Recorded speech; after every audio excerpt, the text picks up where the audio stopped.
Hate that.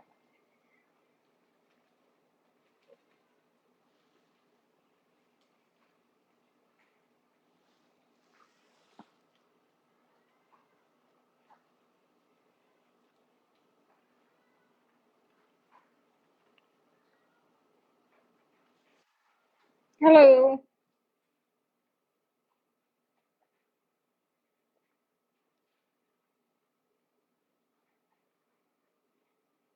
Hello. Hello. Thanks.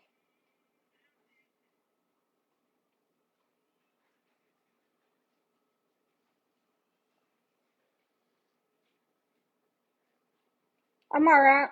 Can anybody else hear the music or is it just me?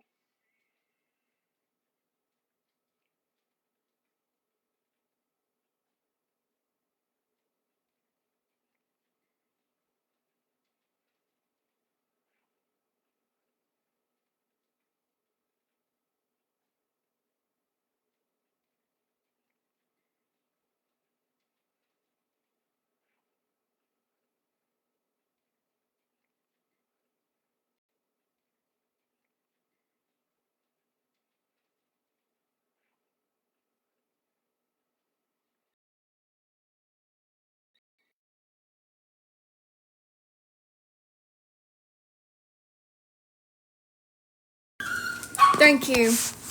This is my dramatic dog in the background screaming. Hush now!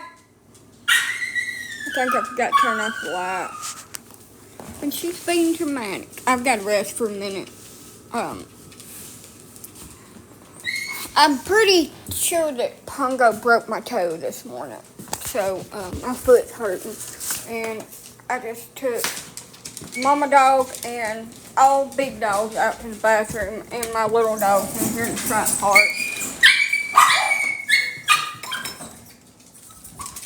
And all big dogs out to the bathroom and my little dog's in here in the front part.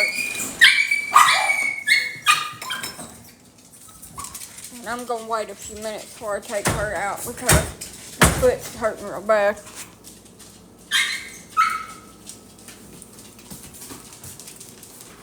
And she's not hurting, trust me. She thinks she is, but she's not.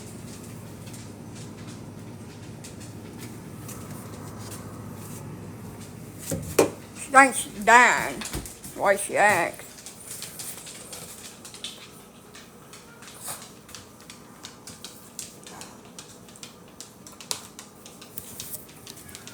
Thank you.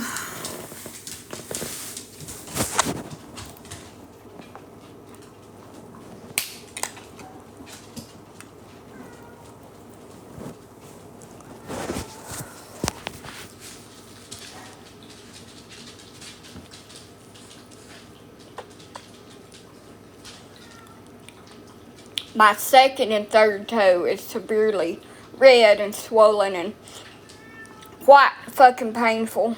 It hurts to walk on it, the pressure.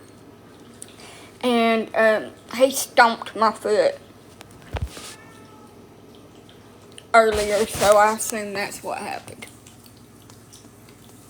He's 120 pounds and he'll stomp on the top of my foot and just dig his damn toenails up into it, trying to push off on me to get traction where he can pull me worse through the house and try to dislocate my damn arm because I'm not walking fast enough for him.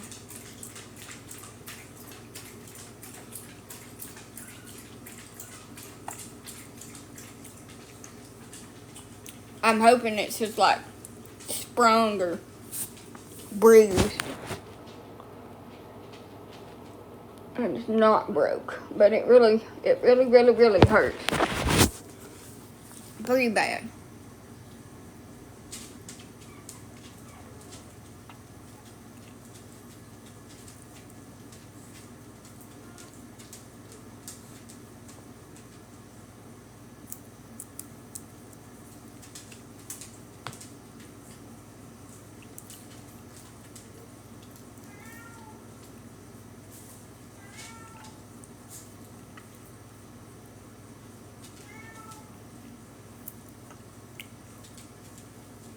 somebody on here said, you got all these medical conditions, but you're still drinking. Yeah, you have to drink to live. You have to eat to live.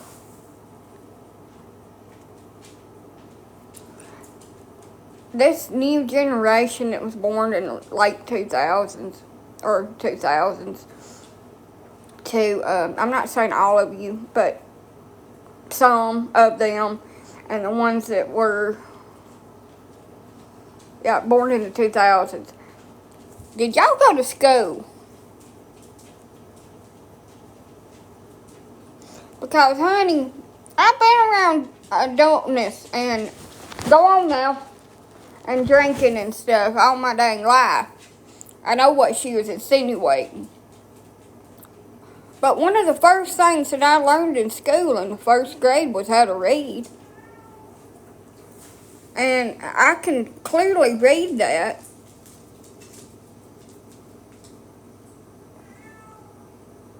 Also, look how damn little that can is. Even if it was a drink, boy, I'd have to drink about 4,000 of them to actually do anything.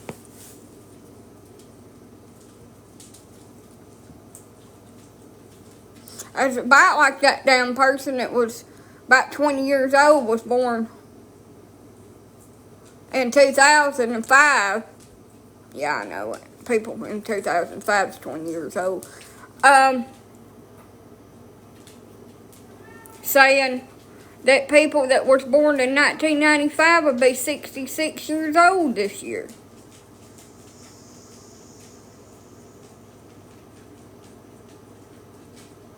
Yeah, she told me, well, you've had a stroke and a seizure, but you're still drinking.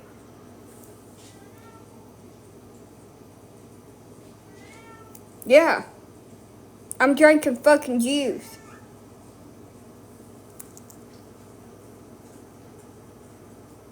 To get my pH under control because I've got a like alkaline smell down there and I don't like it, so.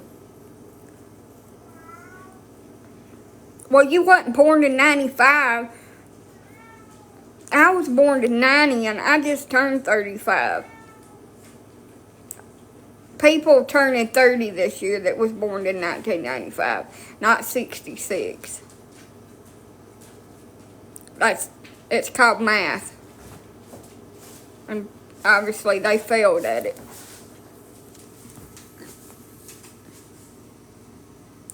I couldn't find you on your original account. That's because I'm bananaed on there for talking about the White House and things.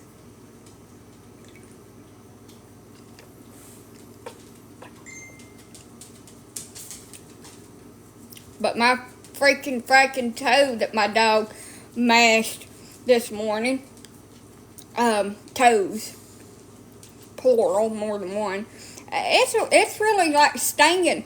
Especially since I've been up on it for the last hour taking big fat dogs out to the bathroom.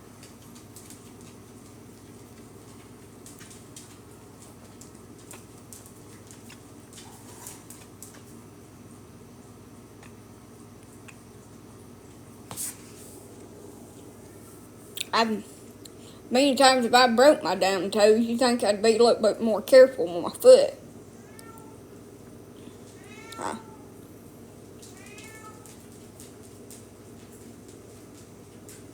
Happy birthday to you.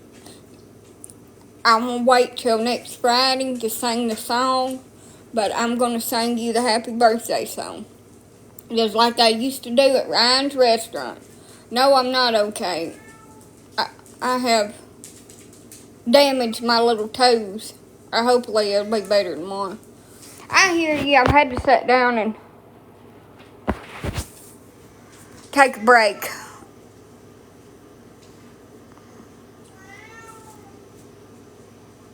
I hope it's not broke. I hope I didn't break 3 of my freaking toes. Cause it's damn hurting. I hope I just bruised the damn bone or something and it'll get better in a day or two. Cause I got to do a lot of walking and taking care of dogs and stuff, and I don't have time to be down and out. But I tell you, it's burning. I don't have no ice. I don't have no ice. Ice packs, none of that. I ain't got nothing put on it. I don't prepare for the worst. I expect the worst, but I don't prepare for it.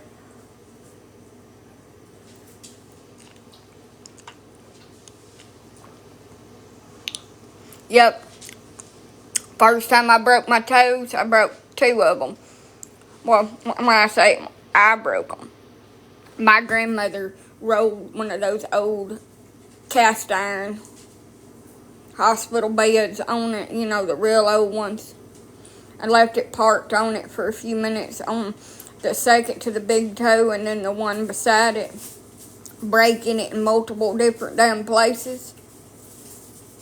She said, "Why are you jumping around like that?" I said, "Get this fucking bed off of my toes." She said, "Oh, I'm sorry." Don't talk to me. You've hurt me. Leave me be. Leave me be till I'm done hurting, because I will lash out at you. Anyway, that was the first time I had to have splints put on my toes for a few days. I broke, when I was living with Dumbass, I broke my toes somehow. I think I found a corner of a furniture or something, and I splayed them open real good. And they was black for about 3 days. I was broke. I had to put a popsicle stick, make me a splint. And there's nothing they can do for them. You just got to splint them and tough that shit out. I mean, they're toes. Thank you. Then, when I moved back to Coleman, I let my white, damn wild-ass bulldog out. And she was playing on the bed, chewing on something, and made her gums bleed.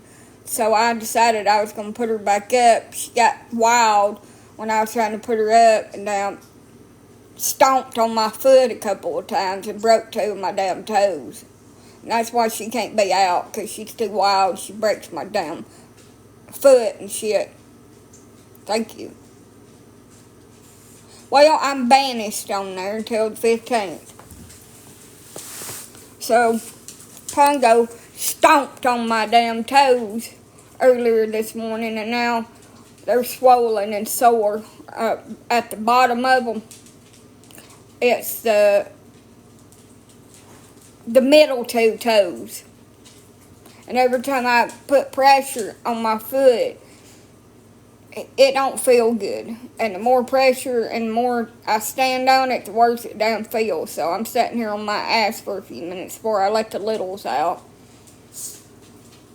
Taking a break. What color did you put on your hair? It's called Rebel Red. Quit, wiener.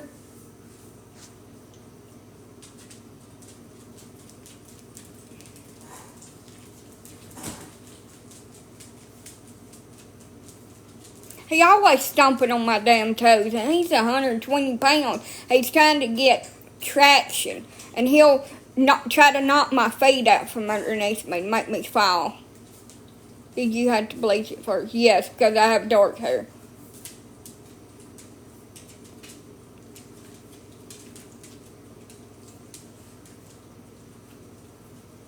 Yeah, I got bananaed over there for talking about the damn cheese puff. Damn, the orange man. Somebody got mad about it. President Cheese Puff.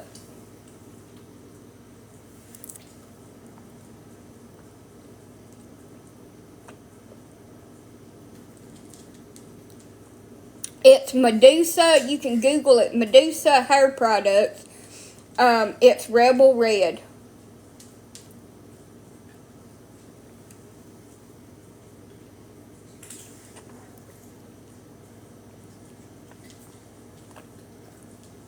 Yeah, It can for poor circulation, but mine's not. Mine's just swollen really bad. But I'm a hard person to bruise. I have really thick blood and high hemoglobin, which people with thick blood and high hemoglobin, we don't bruise very easily. I mean, even breaking something, we'll just have a little bitty bruise and it'll go away very quickly because of our blood being so thick. But people that has thin blood, they bruise very easily. And bruises stay a long time and it takes them forever to heal. That's how you know that somebody's blood's too thin or too thick. Like, blood's too thin or too thick. Like, I've been hit so hard that my eye socket was broke, my nose was broke, my head was busted open. I never even got a bruise. Thank you. It's Elf. It's cheap shit off of damn Amazon, Elf.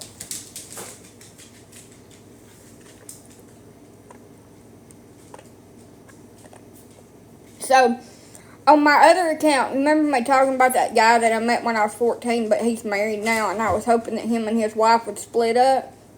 Well, they've been together for about 10 years, and around May the 6th, she put something up there about their anniversary, and he didn't comment on it. They might be. He also unfriended her on Facebook.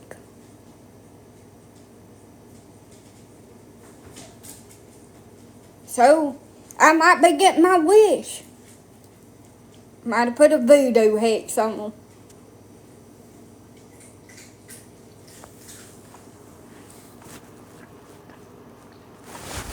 Still friends with me. He don't even have a picture of her on his page. And they ain't, like, tagging each other and stuff like married couples do. And I did a little bit more research. They got married because she was pregnant right out of high school. Which there's nothing wrong with that. Millions of people do. But 9 times out of 10, those relationships don't work out long term. They just don't. And I'm not saying that he's going to divorce her and they're going to split up and he's going to come and seek me out, because life don't work like that. That's called a fairy tale. And also evil to even think shit like that. But it appears to be on Facebook with them unfriending each other. And him not commenting or saying anything about their anniversary. Which men do forget our anniversaries. He don't care that much about her. If he did, he would show it. Actions speak louder than words. But me and him don't talk either, so. And I doubt that he's going to be that same boy that he used to be at 14. Because a lot of shit's happened in his life since then. Just like me. Ew. That sounds absolutely dreadful. And I hope I never have to do that.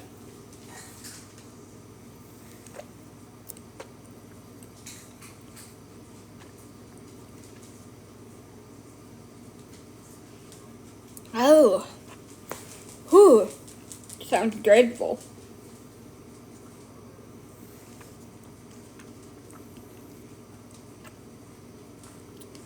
I ain't Cinderella, and nobody's gonna be bringing no kind of glass slipper to slip it on my foot. I might fall down the damn stairs and hit my head on the way down and have a hallucination that I'm Cinderella, but that's about as far as that shit's gonna go. Oh, Lord.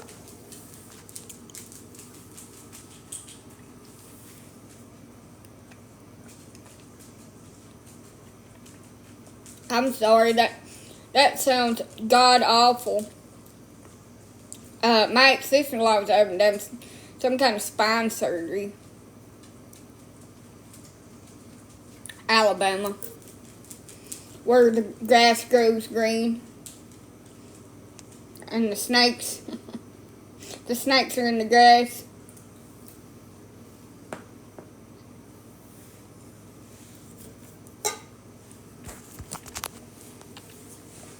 Oh, my foot hurts so damn bad.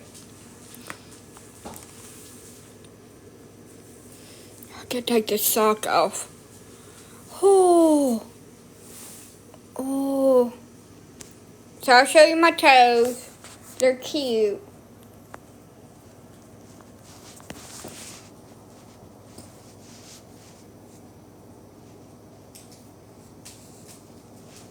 They're all swollen. That's painful.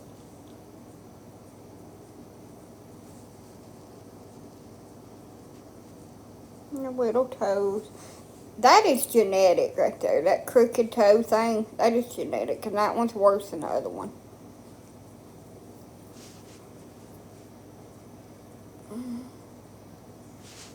Cute little feet.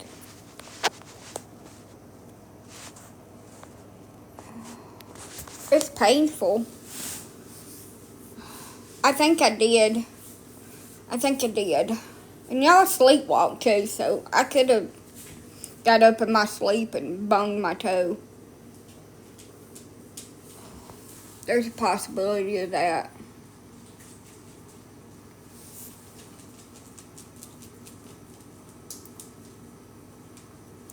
You know, I don't really wish that guy would break up with his wife. I just wish he'd like say, hey, no, it's been forever. I'm traveling up that way and for something. And let's get together and just talk. You know what, friends? That's what I wish he would do. But he won't. I'm kind of a lot. I was thinking about it. I'm kind of a lot. And I probably made his head spin when we was hanging out. Probably why he ran away.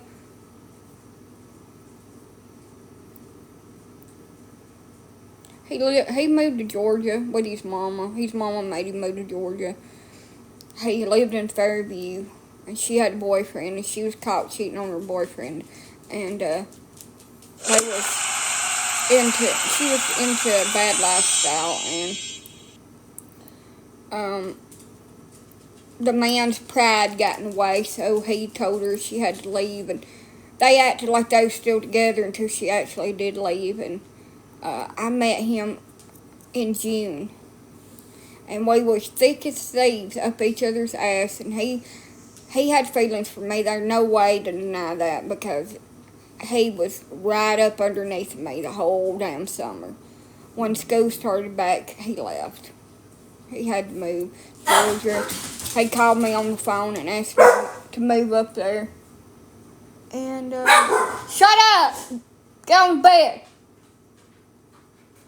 And they're barking because I left the door open. Probably a stray dog or something like that. And Mom was sitting out there looking at me, eyeballing me when he called, giving me the dirty look, told me I wasn't going. That was the end of it. Told me I wasn't fucking going, and I told him I couldn't. Mom wouldn't let me. I never heard from him again. Felt like I lost my best friend. I always missed him. I always wondered where he was. I always thought he'd come back. I found him on Facebook. We talked 1 or 2 times, and that was it. He never talked to me again. Didn't unfriend me, just won't talk to me. No, I ain't lost no weight.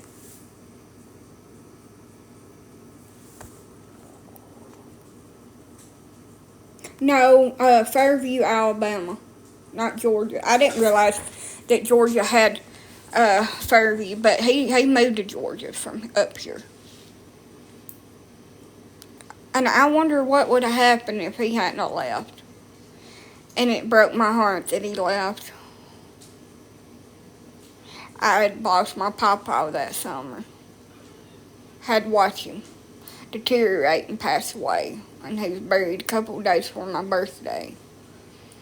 And I was so sad and heartbroken when I met him. I didn't want nothing to do with him or his sister, because everybody that I got attached to left, and then he left. And I was really good friends with his sister too, and she got in the same lifestyle as her mama. It was sad. She lost custody of her kids, and nobody don't even know where she's at now. She just like gone. But he'll never come back in my life, and we'll never be friends like we was. Too much time's passed. I don't know why he's even still friends with me on Facebook, to be honest. Maybe he just don't get on there a lot.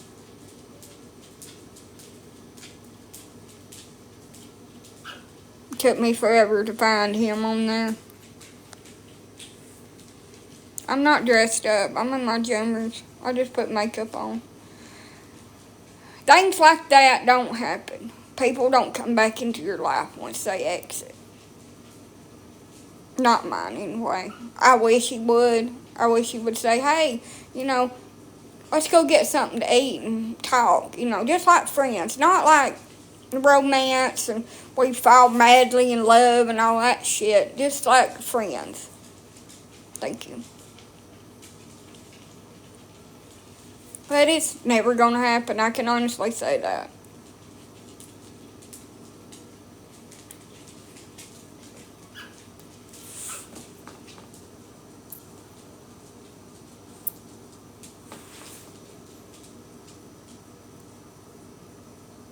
Maybe if my mom hadn't been like she was, or if I'd have knew that she wouldn't have tried to file a police report on me, I just left. 14, 15 years old. If I'd left, I wouldn't have had to watch her die. It wouldn't have traumatized me like it did. I wouldn't have to carry the weight and the guilt. I could have missed a lot of damn bad shit. I wouldn't have never met my husband. Would have never went through that trauma. Would have never lost my kids. So many things could be different if I'd have just left.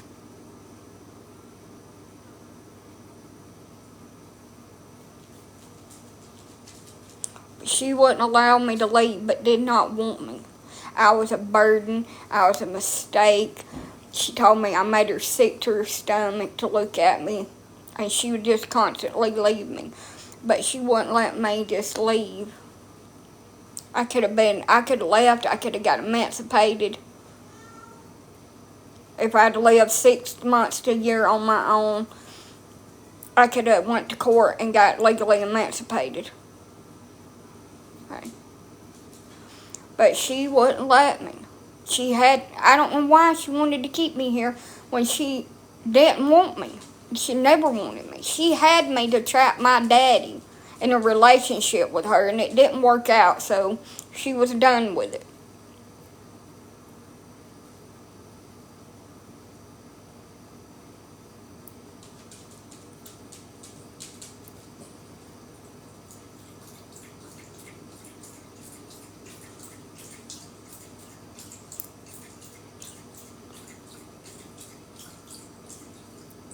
So no, I didn't meet him then. I met him in February. And they waited until school started back the next year to go to Georgia. So I knew him almost a year. When I went to go spend the night at Ashley's dad's house, that was my childhood friend that lived down the road from me.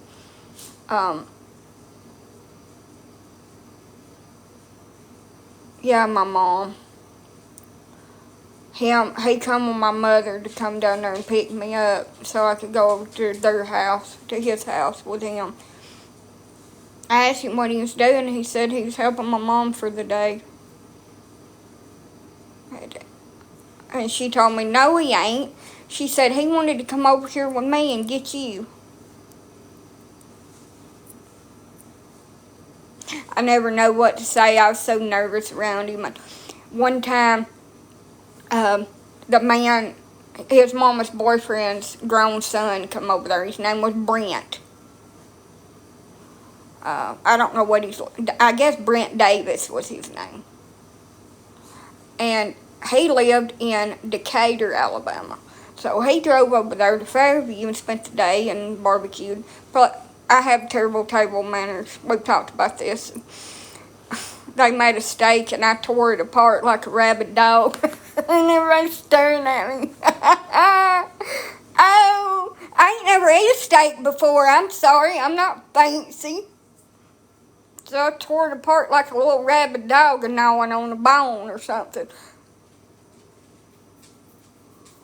Embarrassed the shit out of myself. And decided to go in the... And that's why I don't eat around people. Because they're always fucking judging you. Like a damn rabid-ass dog tearing somebody's ass up. Had my fingers in it or ripping it apart. Oh my God. I had never had a steak. Like, we had hot dogs and hamburgers. And I didn't know you were supposed to cut it all cutesy-pootsy and stick it in your mouth. I was over there like this.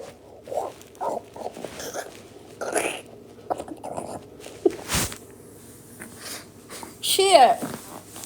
And so anyway, after we got done eating,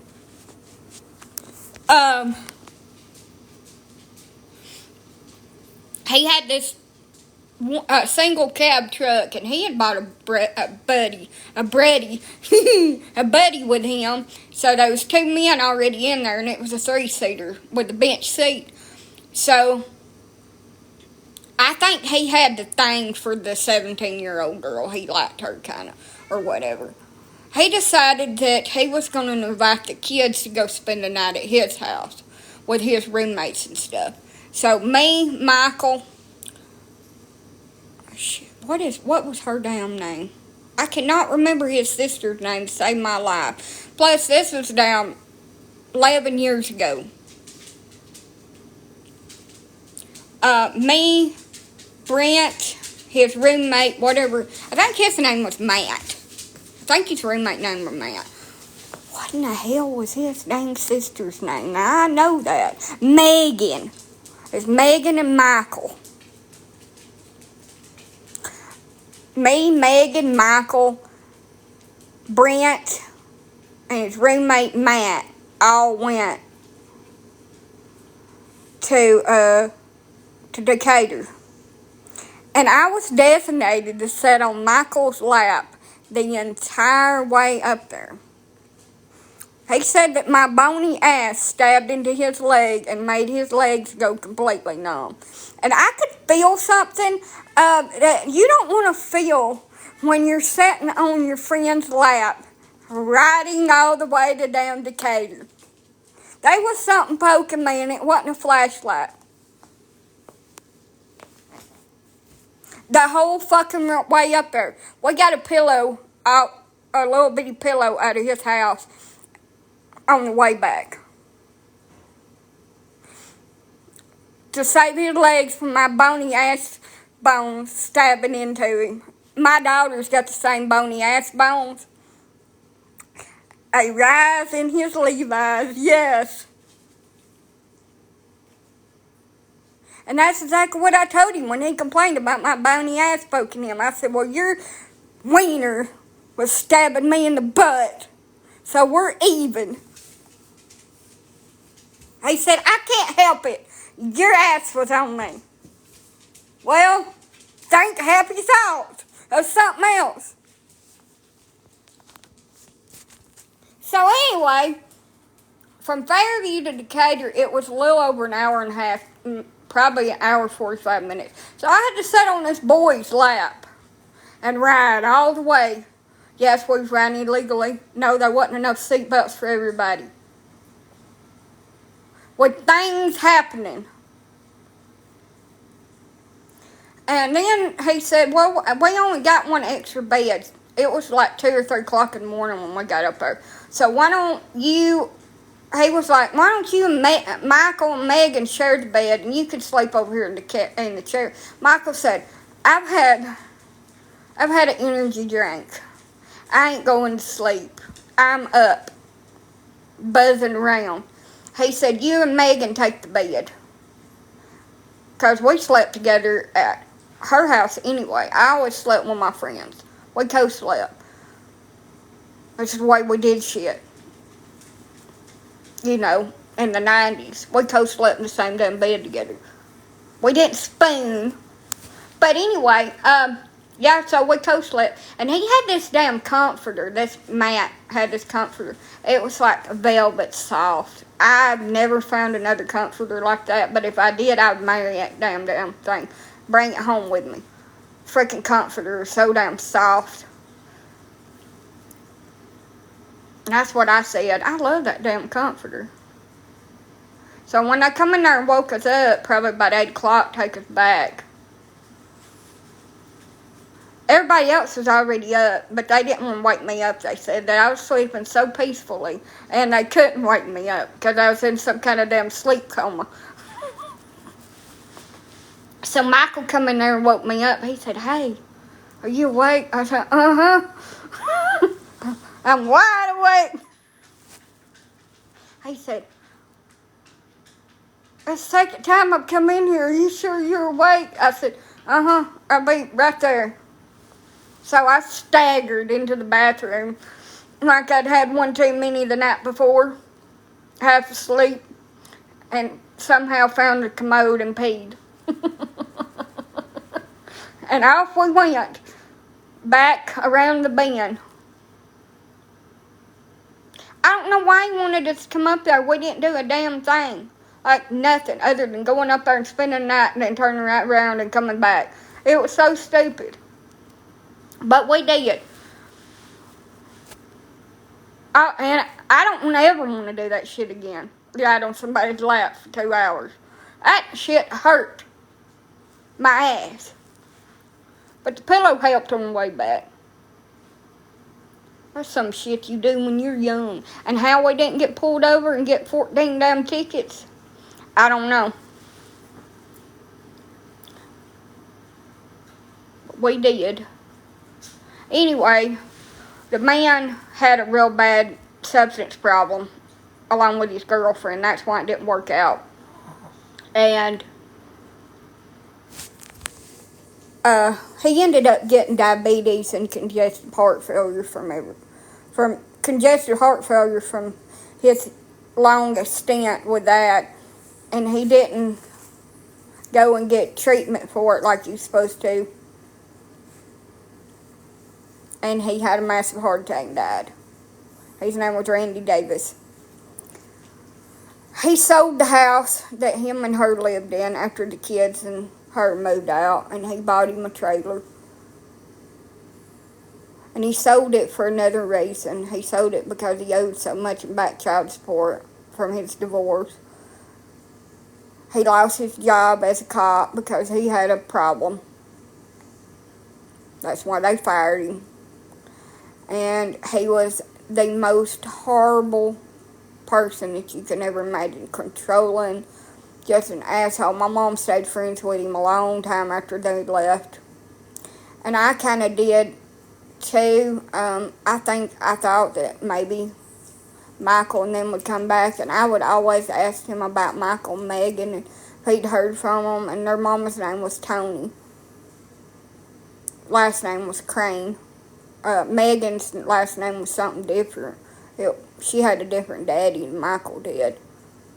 And he said, "No, I ain't never heard nothing else about him. She called me one time after they left, and that was it. Come back down here and got some more stuff that they'd left." No, never knew what happened to him. Finally found him on Facebook. Sad. He meant so much to me, I guess, because of everything I was going through. When my mama would leave me up there and she wouldn't talk to nobody and just go off on a bender and come back in so messed up, she didn't even know where she was, and jerking. He would, he'd kind of take my mind off of it and try to make me feel better. He brought me some ice cream. He let me watch Cheech and Chong. I ain't never seen that shit, but that was funny as hell. So I wrote this post on Facebook. Let me read it to y'all word for word so I don't fuck it up. My damn foot hurts. I dropped my sock. Hold on. I wrote this post on Facebook and I hope he sees it. Probably not, but maybe he will. He don't spend a lot of time on Facebook, but I hope he sees it.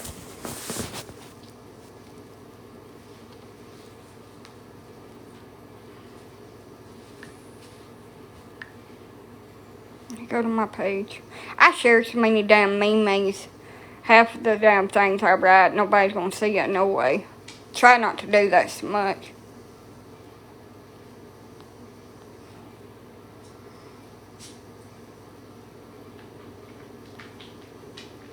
One minute, I'll find it.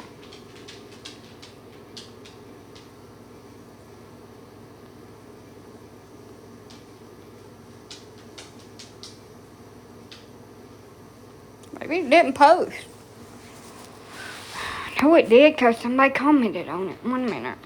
I'll find it one of these years. It's in here. Right here it is. 2004, I was 14 years old. My pa passed away. My mom was so messed up with her lifestyle. She became friends with a man from Fairview. He had a girlfriend. She had 2 kids. She started leaving me there. I remember being so sad and confused about everything. I had lost my best friend, the only person in my family that had ever cared about me. One of the kids that this man's girlfriend had was a 15-year-old boy. And I didn't know it at the time, but me and him would become great friends. And I also didn't know that just as fast as I got him, I would lose him. Because after that summer, I never saw him again. I talked to him one time on the phone. He might have come back for the weekend once. But that summer, I forgot all the bad in my life. All the abuse. Oops. I mashed the button. Hold on. I ain't done reading it. Just 1 minute. All the abuse. I was just a kid for once in my life. When life gets really hard, I think back to that time, and I wonder if it was all just a dream. I guess that's all life is, losing people. Try not to cry. He would always make me laugh. He knew how bad it was. He had a similar situation. The way my mother was, I wish I could have went with him. But it is what it is, and my mother would have never let me go. She didn't care anything about me. I've been through so much. I've never actually smiled because I was happy since that summer. Maybe one day.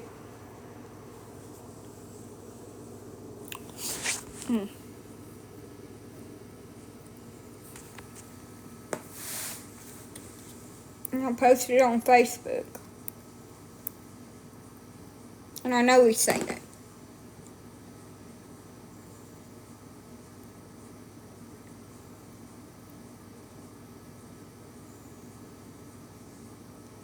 What do y'all think? Hello. Thank you.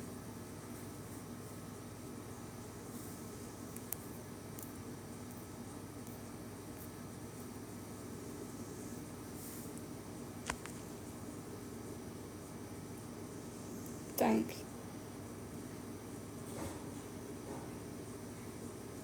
I wish that I could have been a little bit more confident in myself back then, and I could go back and just go all in for it. Tell just exactly how I felt instead of keeping it to myself. And I wish I'd have just packed my shit and left. Losing my kids almost destroyed me.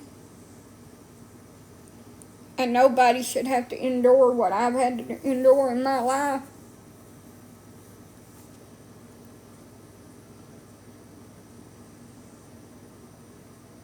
He's on my Facebook, but he don't talk to me because he's married. I mean, a man talking to somebody like me that's not married, that's been divorced, it's insulting and it's really like rude to his wife.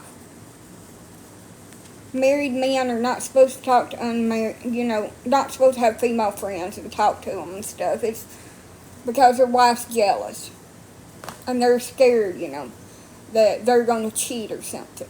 They can't have friends. And I've never understood that, but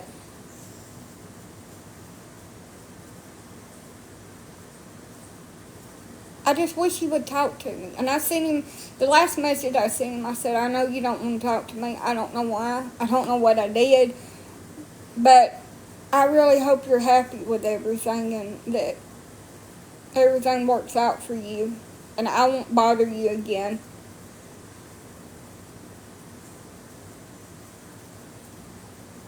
I'll never send you another message.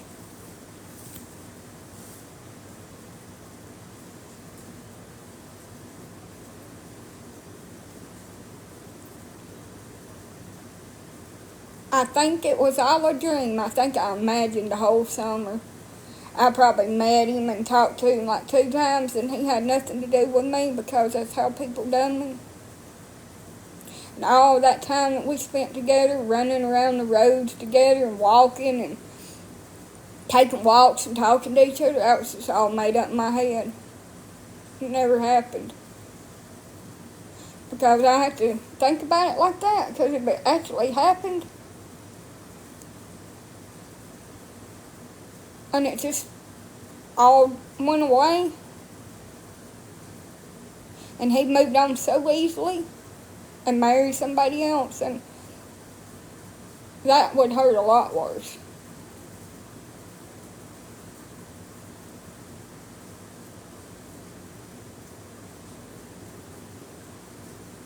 I wanted to say, hey, I know your life's been hardship, and we hadn't really been in contact with each other since I left that summer. But maybe we can get together and just have lunch, me and you and my wife, and sit around and talk. He could bring her. I don't care. I ain't never met her, but, he's married.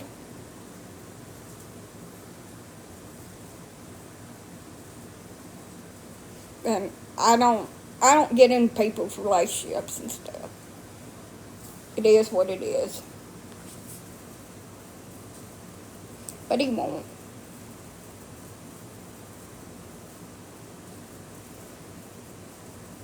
Yeah, everybody says that, but I'm still sitting over here by my damn self, and I sit over here day in and day out. Nobody comes over here.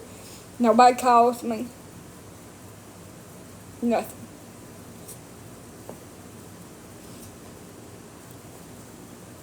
I think that hurts worse. That all these people meant the world to me, and I meant nothing to them, and I thought that I did.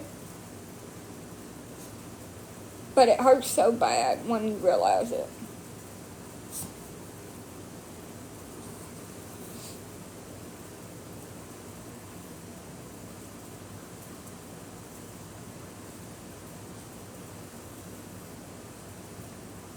No. It just feels like to me that anybody that I care about is just destined to be ripped out of my life in some way. So why care? But I wanted to say that where, it's out on freaking Facebook. And he knows exactly who I'm fucking talking about. Even though I didn't say his name in it.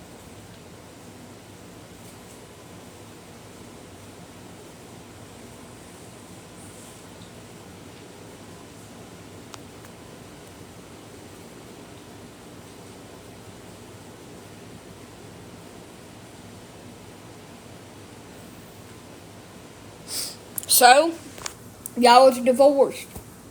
Y'all divorced for other reasons besides the fact that she wanted to be with other people. She wasn't happy. It don't matter if she was with 15 other men when she got divorced. She was divorced. Y'all wasn't together. My husband, while we were still married, had multiple girlfriends and told me that we was broken up at the time. That's different. They ain't no woman or a man or nothing like that is no certain way because of the amount of people that they've slept with. They're still a person. You shouldn't slut shame people. People are fucking people at the end of the day. And if you're not together with somebody, you divorce them, you separate from them, y'all are not together anymore.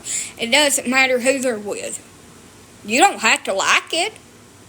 You're valid to feel damn disdain, but don't plaster it on the fucking internet.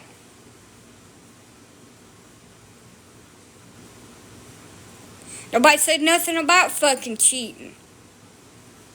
We ain't even talking about that shit.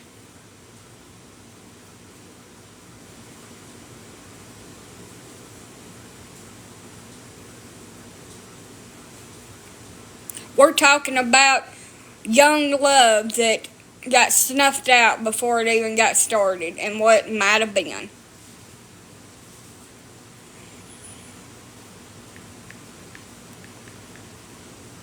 We ain't talking about your two-time and whatever. That's not even on our radar. Not on mine, anyway.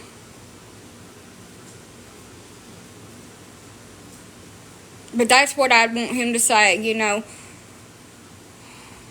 He did say that after my daughter, I lost her and everything, he said that it was really sad what had happened. But a lot of people don't want nothing to do with me for the simple fact that I've lost custody of my kids. And none of that was my fault. But they shunned me for that, too.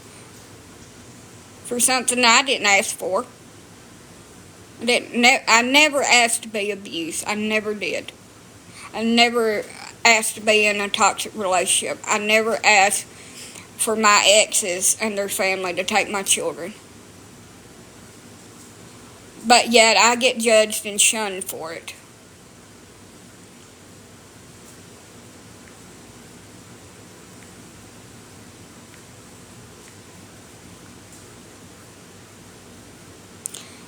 Back in the house.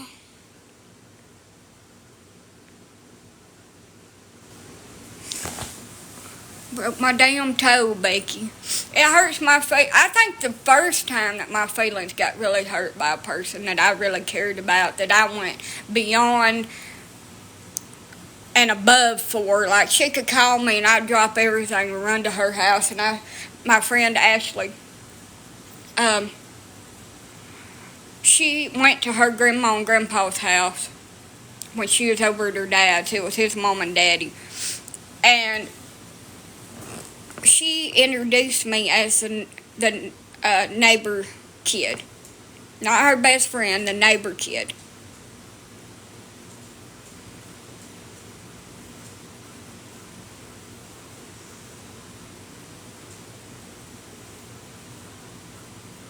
And I said, why did you do that? Why did you introduce me as the neighbor kid? Because you are the neighbor kid. I thought I was your best friend. I said, I just want to go home. I started crying. I said, I just want to go home. She said, I'm sorry, but you are the neighbor kid. We're friends, but you're the neighbor kid. No, I'm either your best friend or we ain't nothing. We signed a blood oath. We're supposed to be sisters.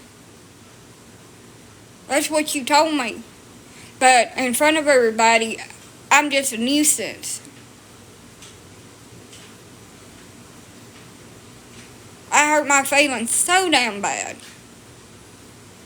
And then when she started getting popular in high school, not friends with me no more. then when I had my baby, I had to go stay with them on safety plan for defects. And I had to cut ties with them because my ex was trying to put them in jail. So I talked about them, what had happened over there on my stay, behind closed doors, to somebody that I knew would run back and tell them. And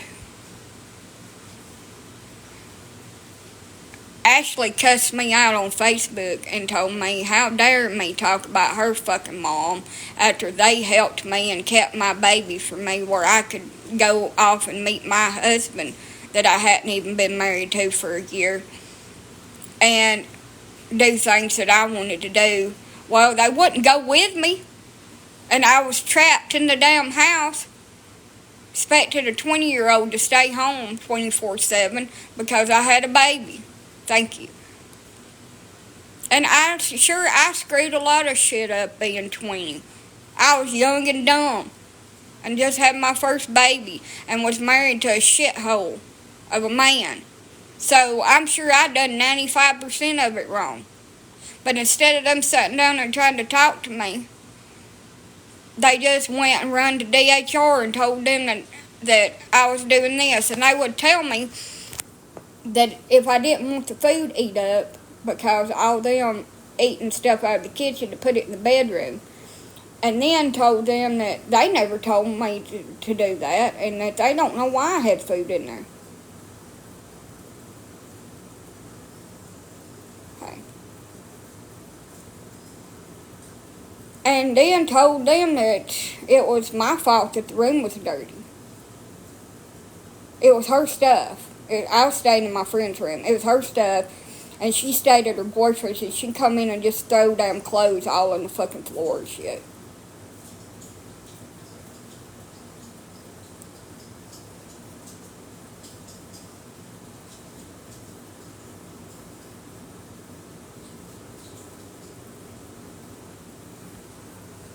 And then she would tell them that I'd go off and leave the baby when it was sick. And they didn't tell me that they would watch it, but I would just leave it all the time, and they was the one having to take care of the baby. So when my baby got took away, they was calling me on the phone telling me that they could help me get her back and all this. And, you know, bygones and bygones. We got over it. My grandma wanted to be friends with Lisa, and I started being friends with Lisa, and we put all that behind us. But the friendships never recovered.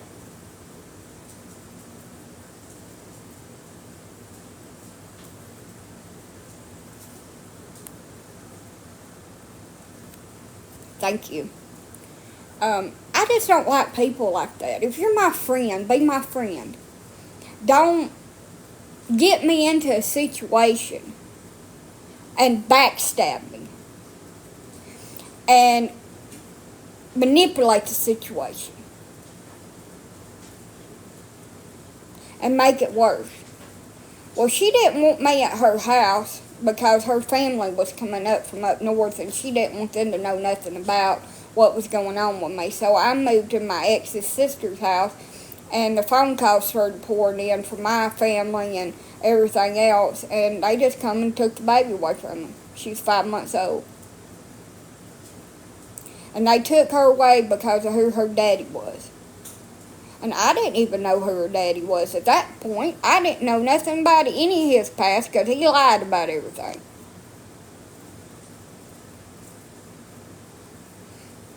So, what the moral of the story is, I'm not going to get into detail about all what happened. But you don't tell somebody one thing and then turn around and do the opposite. You don't do that. That's not being a friend. I was a friend to them. Had no ill intentions. Never manipulated the situation. I'm who I am at the end of the fucking day, and I always will be. I'm real. And I'm still friends with them on the Facebook, and I still talk to Lisa on the phone.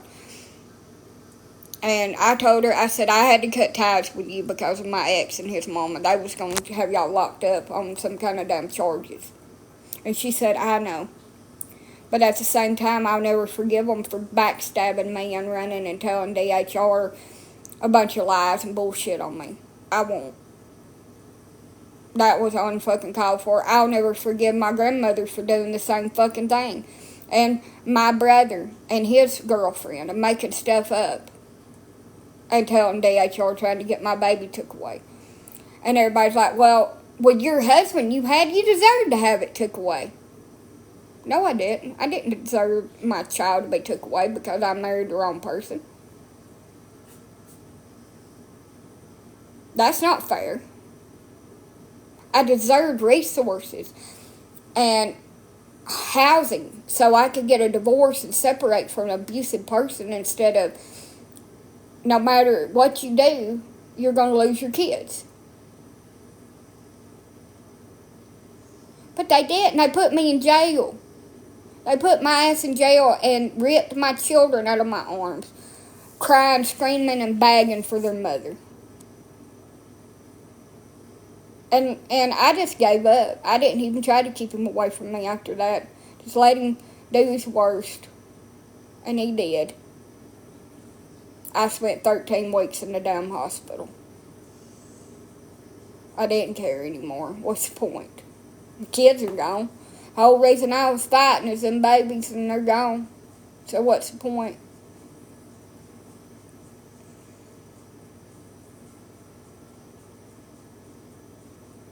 They wouldn't protect me no way. Every time I called them, I wouldn't do nothing. But yet he could make a phone call and they'd come to my house, defects, and give everybody in the house a drug test.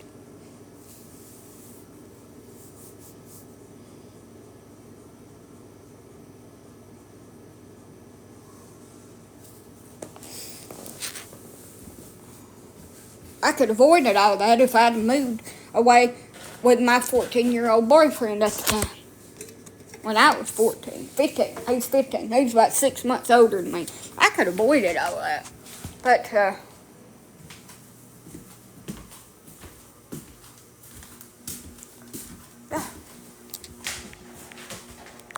and I'm still going through it. It'll never be over until I get my kids back.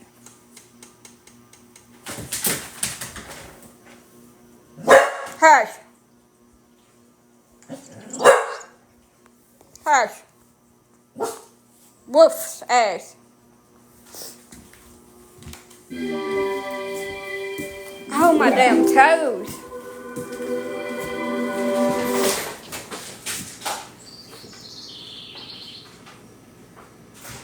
Tommy, show Great Grandpa what you found. I hope. Who is she? She's beautiful, but she's not Grandma. We met during World War II. I don't want the music video.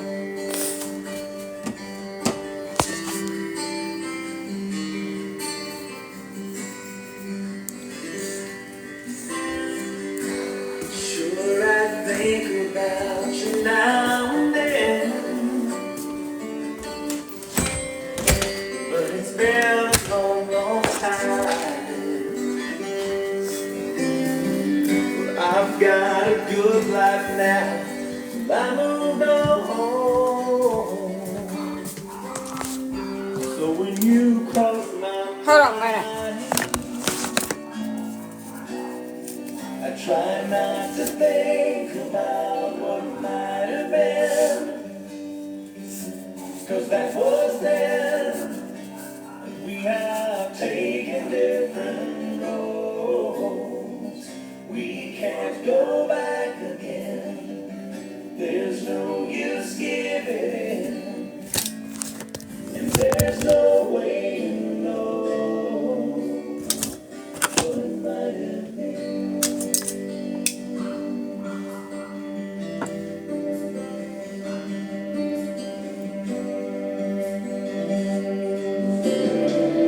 We can sit and talk about this all night long. Wonder why we didn't last. Yes, they might be the best days we will ever know, but we'll have to leave them in the past.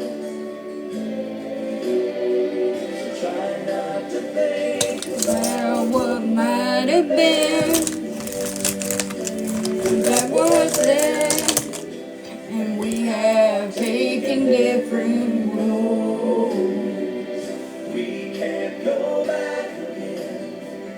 There's no use giving in, and there's no way to know what might have been. The same old look in your eyes. It's a Beautiful night, I'm so tempted to stay. Too much time has gone by. we should Just say goodnight and turn. walk away.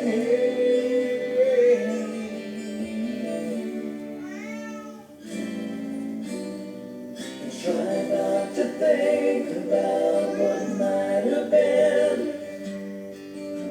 'cause that was then. And we have taken different roads. We can't go back again. There's no use giving in. Neither way to know What might have been. No, we'll never know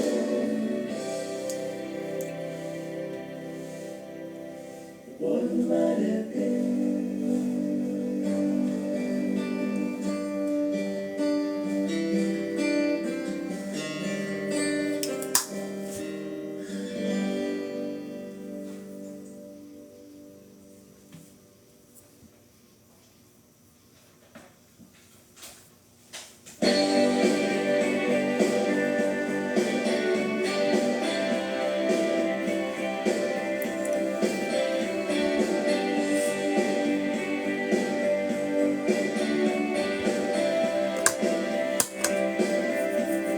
Oh, rainy night,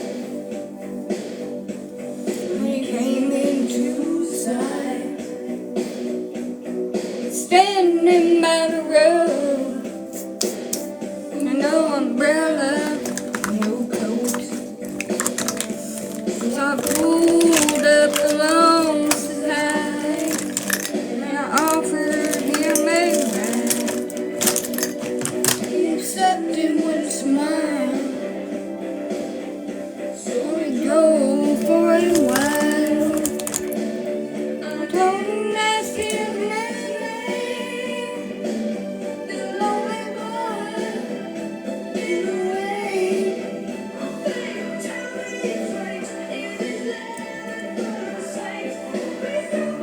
No, to stay for the night. Nope. Wanna do is make love to you. Say you will. You won't be. No, I'm not having no company. No, Becky don't. Becky lives in almost in Florida. I wish.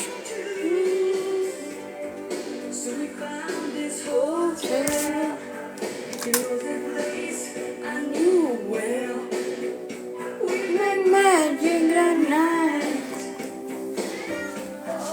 Everything right.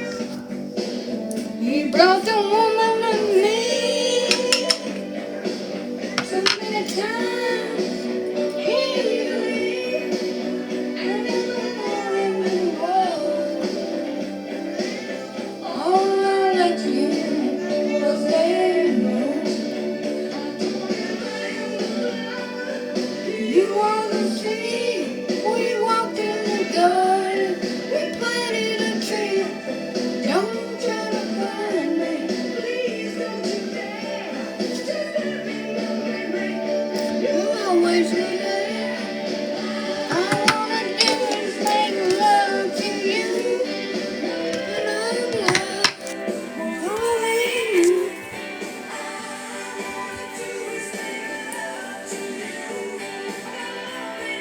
We used to talk every day on the phone. Yeah, she's busy raising babies. She's got an old man that keeps her time tied up now.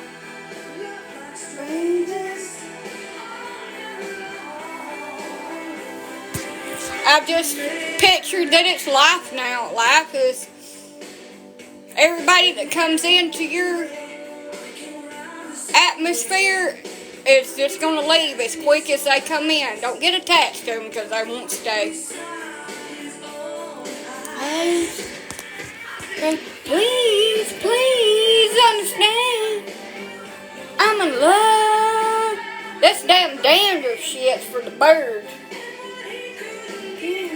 I'm gonna have the glitter in my hair too. One little thing that you can. Look at my hair on this side. Look at that shit.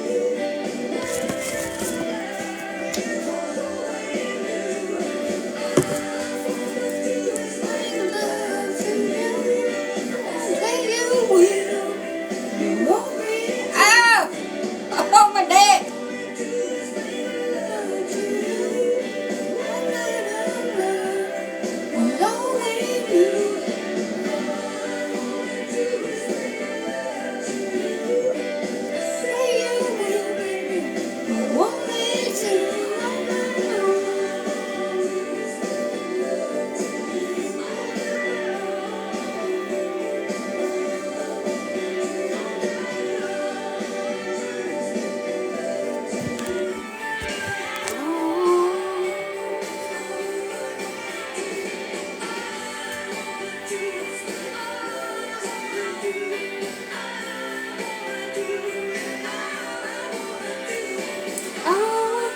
I don't know where you got off to. No, where? I'm right here.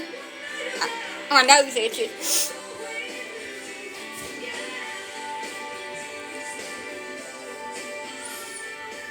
Probably just stuck a bunch of makeup up my nose or this hair product right here. It's starting to burn. Don't put this in your nasal passages. it fucking burns. Oh. Whoo! It's like my eyes water just a bit. She married when she was 20. She thought she was ready. Now she's not so sure. She knows she'd done some living. Now she's just wondering what she's living for. Now she's feeling like there's something more. Is there life out there? So much she hasn't done. Not beyond only in her home. And what she should what she is. She doesn't want to leave. She's just wondering if there's life out there.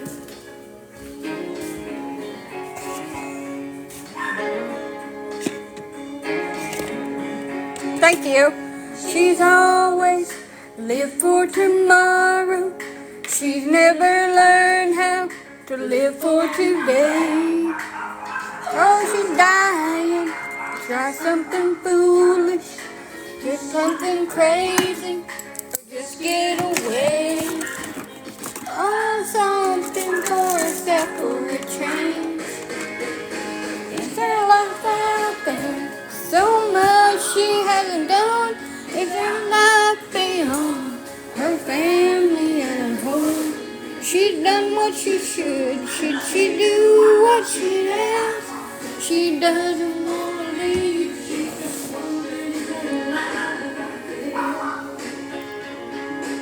Yeah. There's a place in the sun that she's never been, where life is fair and time is your friend. Would she do it the same as she did back then? Look in the window. How many pets do you have? I have. There's life out there. I have a few. You hasn't done. Is there life beyond her family and her home? She's done what she should. Should she do what she does? She doesn't want to leave. She's just wondering, is there life out there?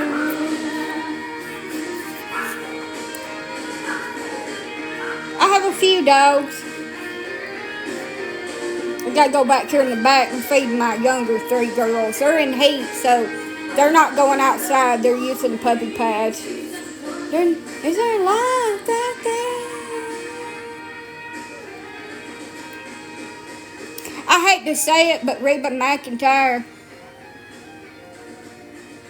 had a wonderful career in the 90s. She had hit after hit after hit of song. But 2000s, oh, my song. It just kind of whoop. She's still wonderful. Life down in the notebook. Something about you and me. Been singing to every soul in Tennessee. Nobody. My damn foot is killing me. Every smiles the way that you do.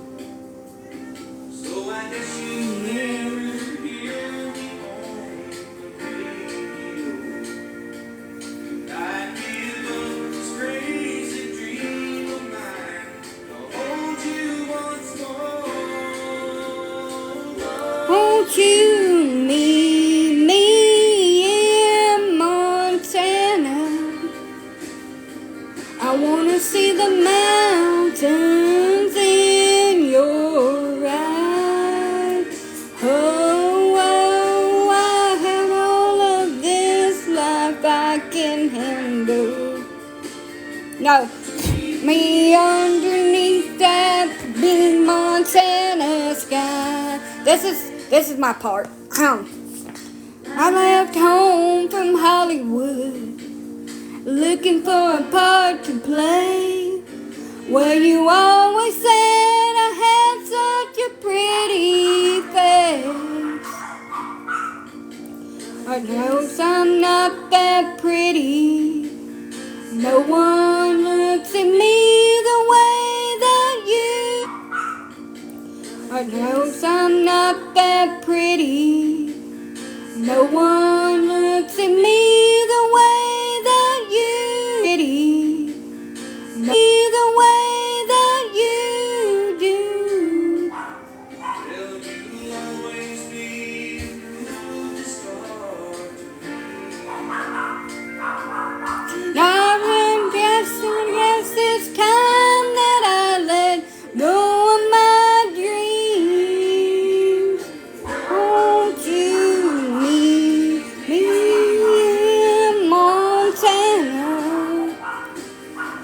I wanna see the mountains in your eyes. Oh, I got all of this life I can handle. Meet me underneath that big Montana sky. And we're stuck here in these hills that they call mountains. Starting back home in your arms, right where I wanna be. Won't you meet me in Montana? Mountains in your eyes.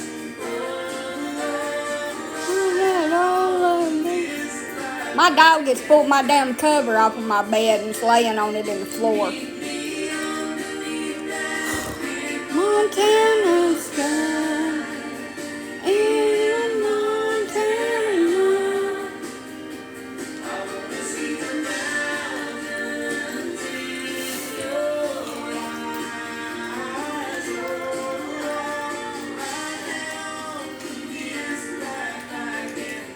I wish I could do my fake eyelashes and make my eyes pop.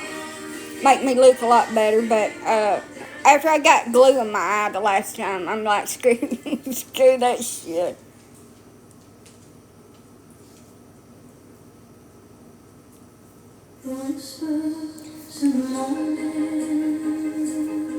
Celine Dion.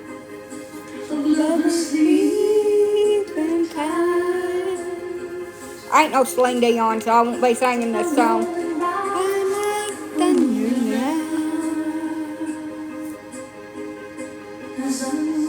I do like the chorus. Hold on to your body. You could hear this come on in the 90s when you fell asleep in the early 2000s on the damn couch for an infomercial about love songs. The greatest love songs. Could not forsake. 'Cause I'm your lady, and you are my man. No, whenever you reach for me. I think my dog mashed it. That or something bit me while I was asleep. Starting to feel a little bit better. It's swollen. Could have got stung. Because my yard ain't been cut. I gotta get me a lawnmower and get my ass out there and fizz it. I slept all day.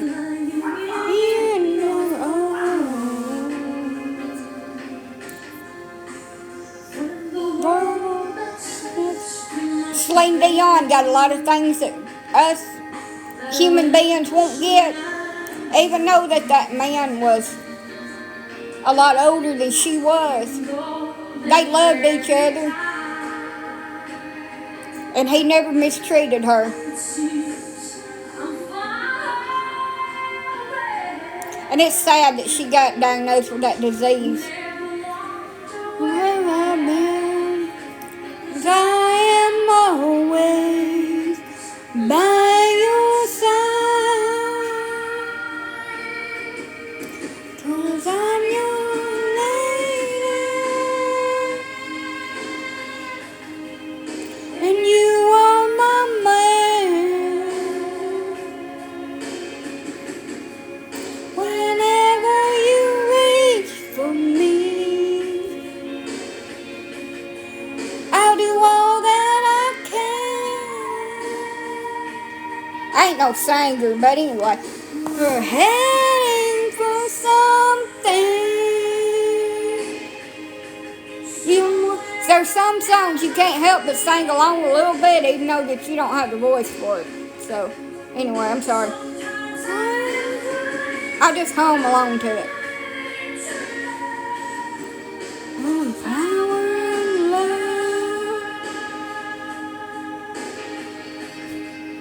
Thank you. The sound of your heart beating.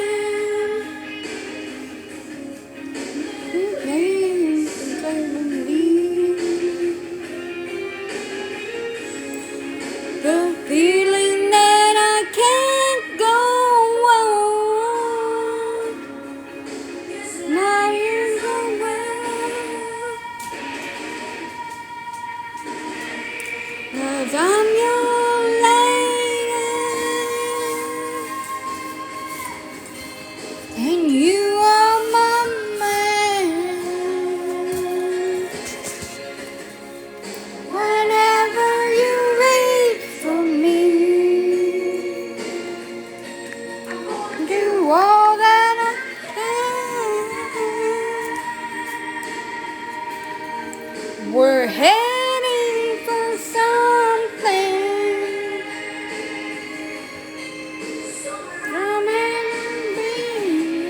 It does. Music is the one thing that makes me happy. Also, the second thing that makes me happy is to see the people that have done me so shitty in my life get karma. That makes me laugh.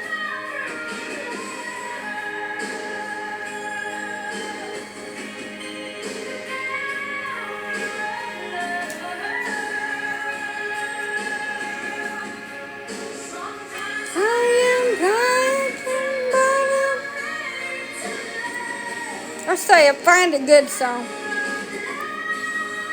She's got a beautiful damn voice.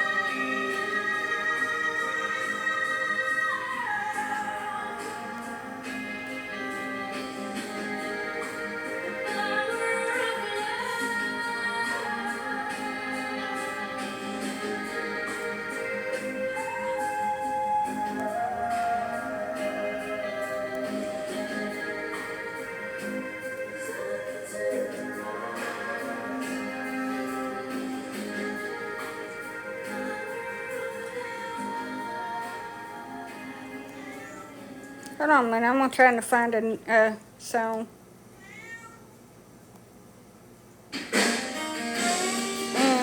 Hold on. Hold on. Meow. Meow. This is a song this is why I named my son what I did, Austin. Oh well. This goes out to my boy. She left Now leaving a number. Said that she needed to clear her mind. She figured she'd gone back to Austin. She talked about it all the time. It was almost a year before she called him up. 3 rings and an answering machine is what she got. If you call about the car I sold, hold it, as this is Thursday night, I'm bowling. you got something to sell, you're wasting your time. I'm not buying. If it's anybody else, wait for the tone, you know what to do. P.S. If this is Austin, I still love you.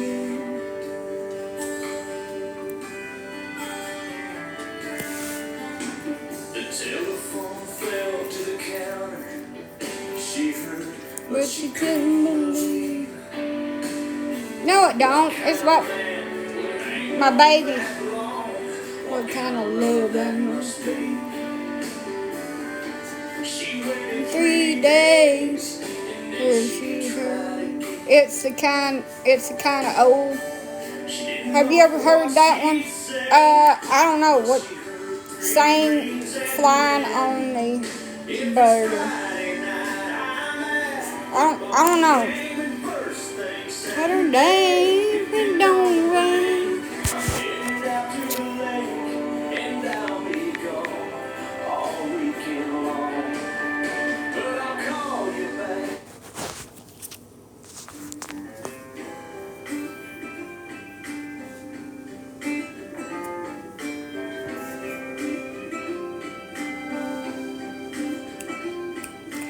And if you aren't one of us to pick up the phone and call after a couple drinks,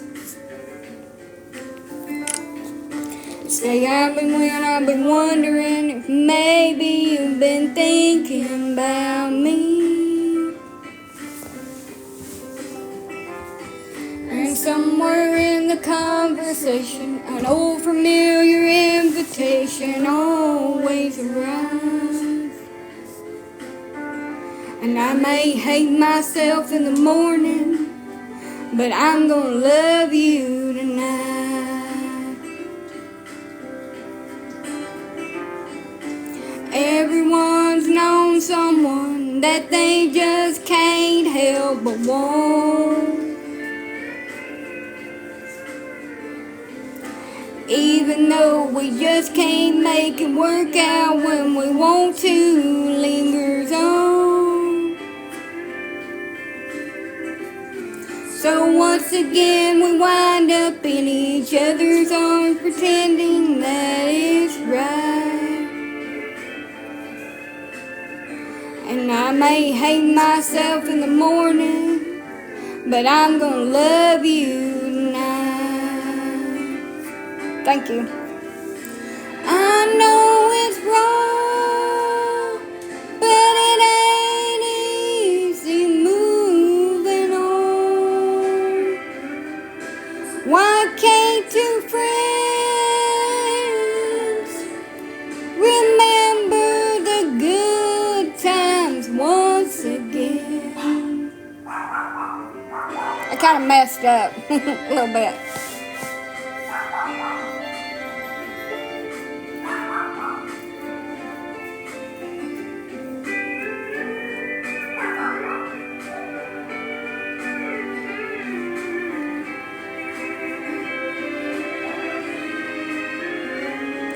Tomorrow when I wake up, I'll be feeling a little guilty, a little sad. Thinking how it used to be before everything went bad. I guess that's why it is, and only late night calls like this that we try to find. And I may hate myself in the morning, but I'm gonna love you tonight. And I may hate myself in the morning, but I'm gonna love you tonight.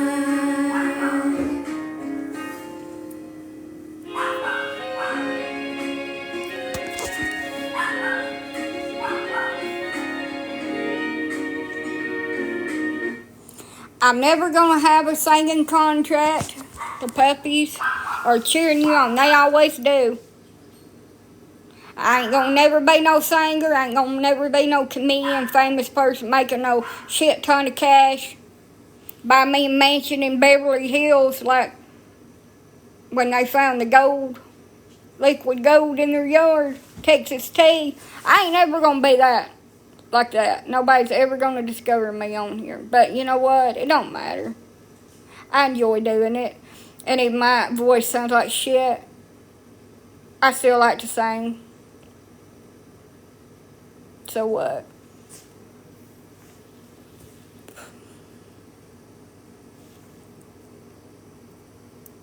I ain't gonna pay the bills.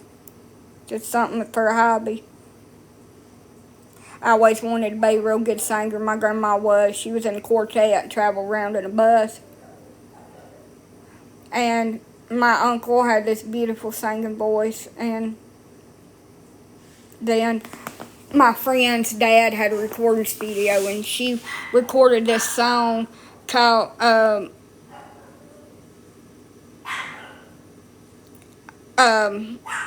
Want to Fall in Love. It came out in the 90s. And she said I need to practice this song. And she was singing it, so I joined in with her. And she told me to be quiet, that she was trying to sing, and stop trying to sing over her, and got very mad at me. And I said, hey, do you think that your dad would let me record a song? No, because you're not his daughter. And the only reason why he's let me is because I'm his daughter. And you're nothing to him, and you don't even sound that good. And I'm like, okay. I give up. You know, I give up on it. Fast forward till in my teenage years, right before my mom died, I used to get on stage and perform, and everybody told me how good I was. I done Taylor Swift karaoke, and everybody said how good I was. And when my mom died, I just quit doing all that. And I did record a song with somebody. It was Stay by Sugarland. There was a man that my aunt knew called Cowboy. Yeah, she got very mad at me. Quiet now. She got very mad at me when I suggested that I don't know if I can. My voice is a little bit raspy, but I'll attempt it. But yeah, she got very pissed off at me about that. She told her mom that she couldn't stand me, that I always got what I wanted. When in the fuck have I ever got what I wanted?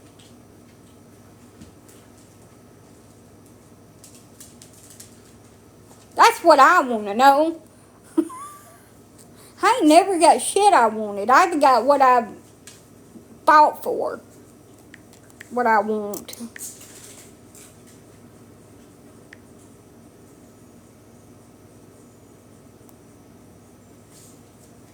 Alright, let's see.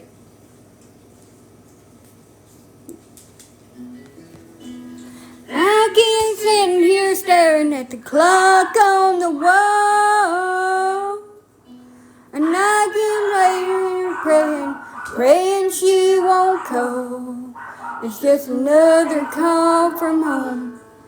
I'll get it and be gone and I'll be crying.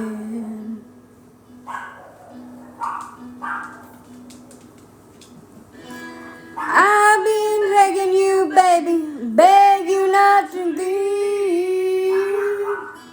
Now I've been left here waiting with my heart on my sleeve. Oh, for the next time we'll be here. Seems like a million years and I think I'm dying.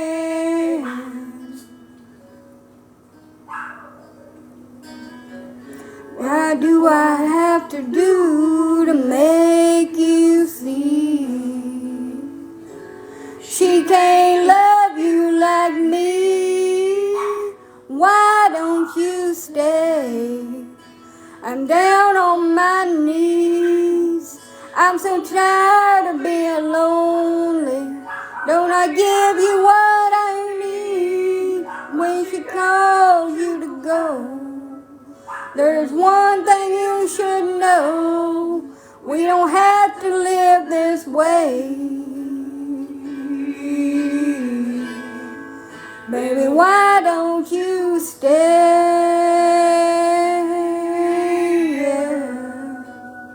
I messed up a little bit, but anyway, I don't remember all the words.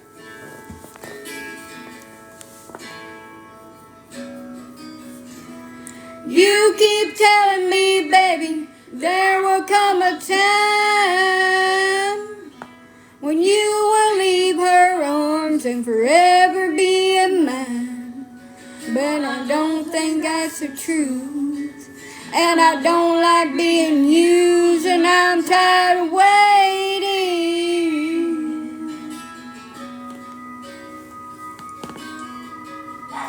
There's too much pain to have to bear. To love a man you have to share. Why don't you stay? I'm down on my knees. I'm so tired of being lonely. Don't I give you what you need when she calls you to go? There's one thing you should know. I don't have to live this way. Baby, why don't you stay? I can't take it any longer, but my will is getting stronger, and I think I know just what I have to do.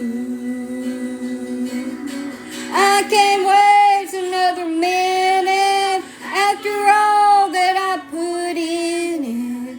I'm giving you my best. Why does she get the best of you? So the next time you find you wanna leave her bed for mine,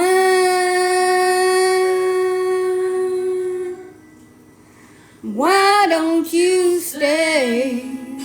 I'm down off my knees. I'm so tired of being lonely. Don't you give me what I need? She begs you to go. There's one thing you should know. You're gonna have to live this way. Baby, why don't you stay?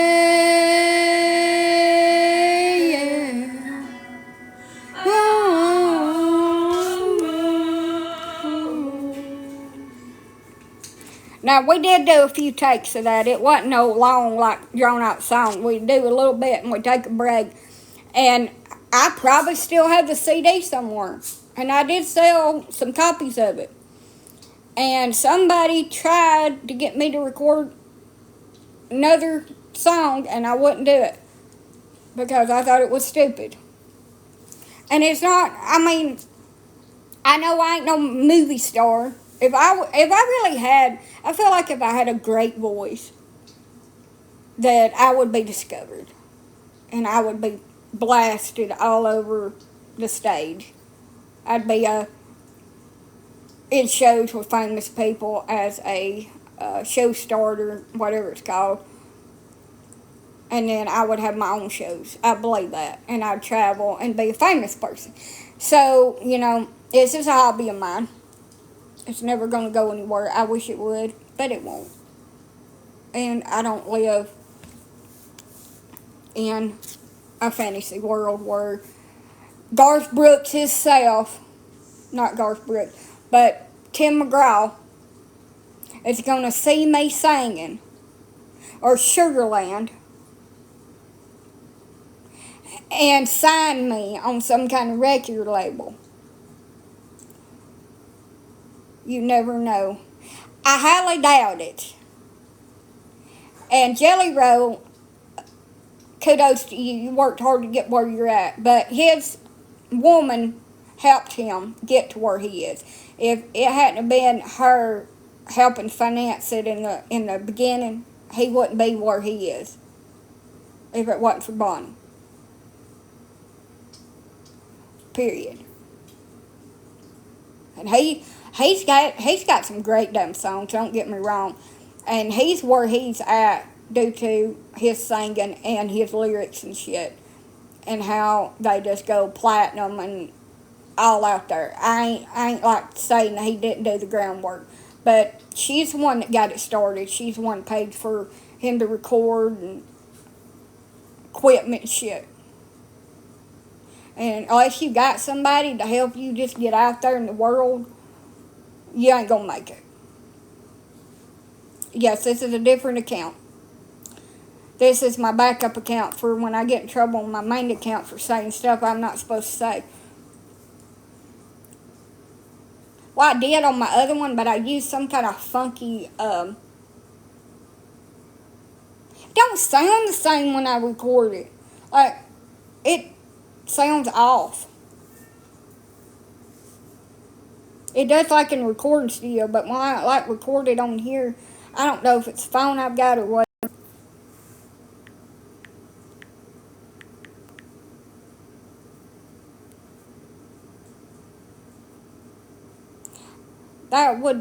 That's my dream. It's to be a country music singer, but it's not gonna happen.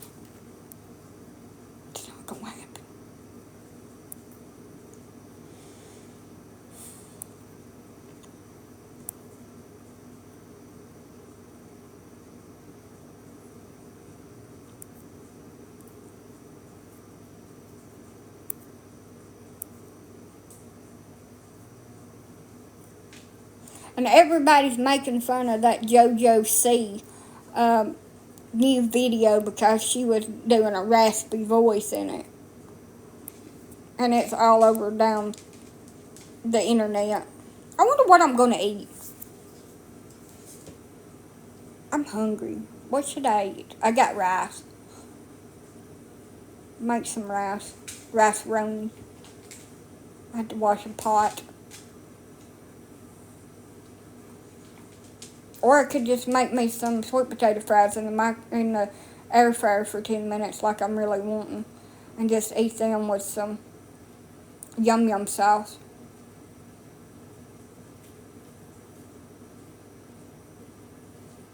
Have you found a boyfriend yet? I ain't really looking. That's not on my agenda. My agenda is to become famous and become rich.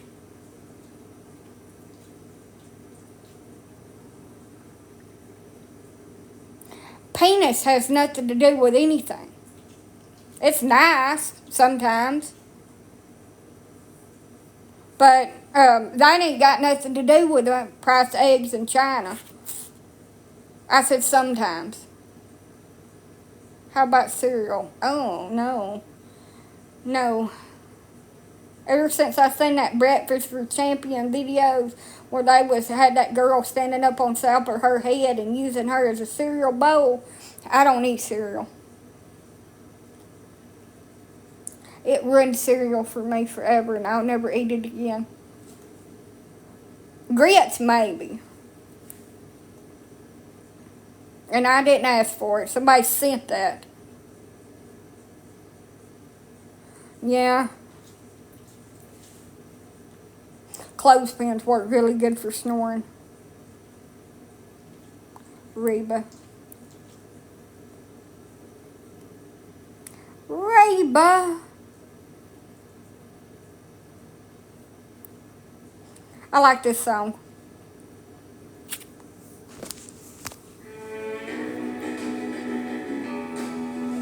Ooh, that sounds good.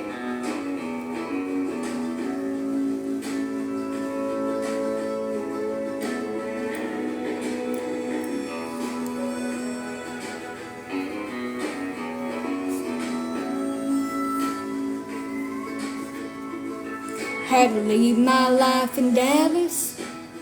That town will always be you. They're proud on every corner, in every place I see you. There's only nothing more than a tank of gas. I drove away without looking back, and I guess that's how I got where I am. Going anywhere as fast as I can. I'm a little past Little Rock, further down the line. Too soon to know what's up ahead, too late to change my mind. I gotta keep my heart out of this, and both hands on the wheel. I'm learning more with every mile, just how leaving feels. It's a lonely stretch of blacktop, I'm into the room. What I do? I'm a little past Little Rock, but a long way from over you.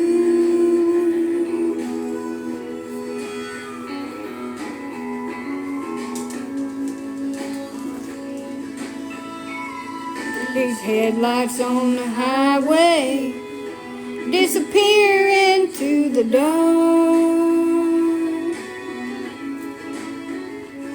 If I could have my way, I'd go back to where you are.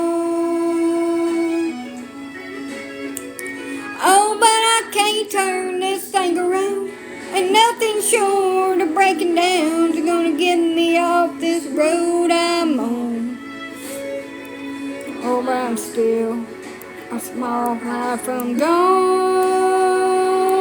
I'm a little past Little Rock, further down the line. Too soon to know what's up ahead, too late to change my mind. Gotta keep my heart out of this, and both hands on the wheel.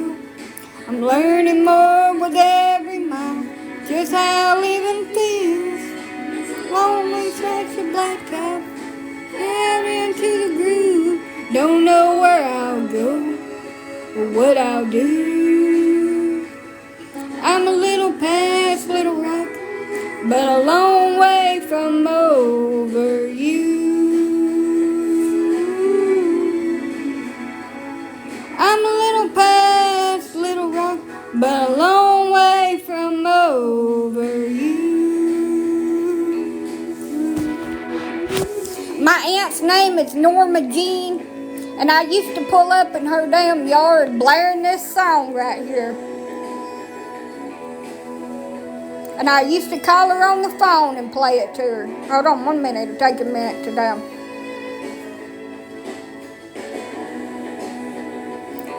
For some reason they're delaying this Bluetooth shit.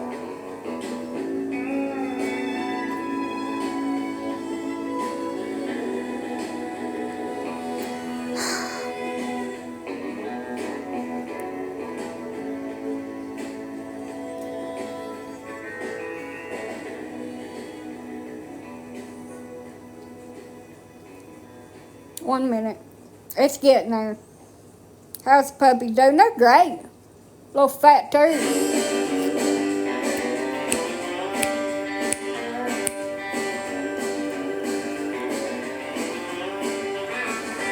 Wish I had a dog. Dropped on down, music up loud, following that girl all over town, you'll see. Norma Jean Riley's gonna marry me. Wish I had a see her in a park with a puppy on a string. Looks so cute. There's later will be. Norma Jean Riley's gonna talk to me. Everybody says, fool, fool, nothing you can do. Never gonna see her with the likes of you. I say, watch and see. Norma Jean Riley's gonna notice me. My aunt's name is Norma Jean. No. Long as I dance with the hottest moves and latest styles. Dance for, and after a while you'll see. Norma Jean Riley gonna dance with me. Everybody says, fool, fool, nothing you can do. Never gonna see her with the likes of you. I say, watch and see. Norma Jean Riley gonna go with me. I used to play this white ass open in the damn car with her, and she'd look at me and say, I hate you. She about damn drove me crazy with that song. On that song, sing about her leer and her lips and her eyes, and her tear with a heartfelt honesty. Norma Jean Riley's gonna talk to me.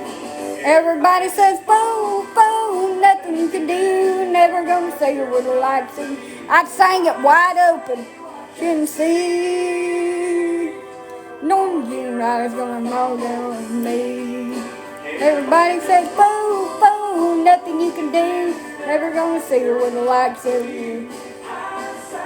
Watch and see.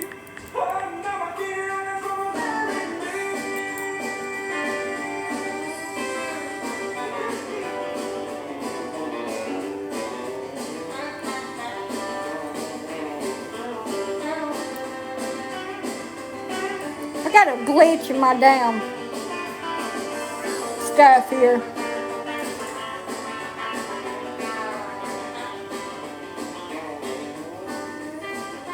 Who remembers this song?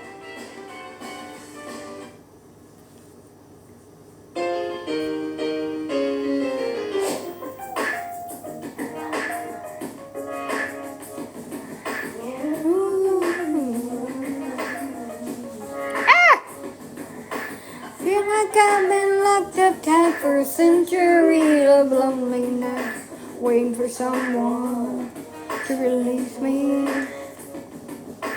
Sucking your lips and gonna kissing my way, but that don't mean we're gonna get away. Baby, baby, baby. Genie in the bottle.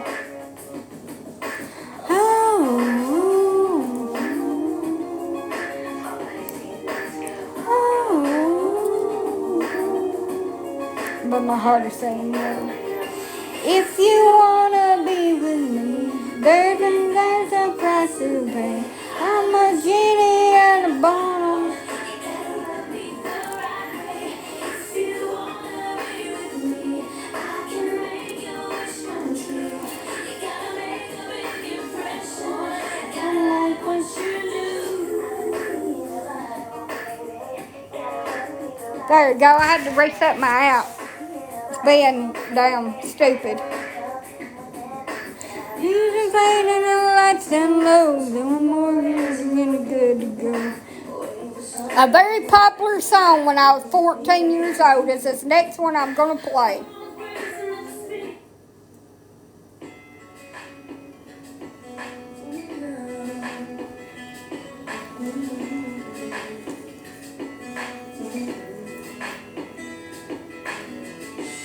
Come with me, stay the night. Say the words, but don't feel right.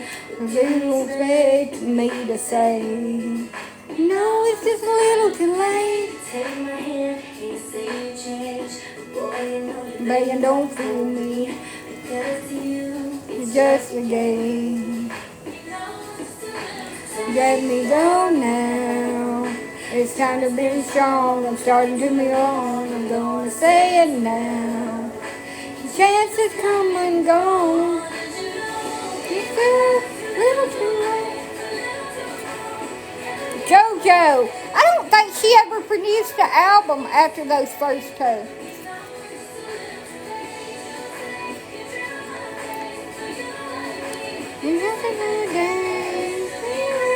Doesn't matter anyway.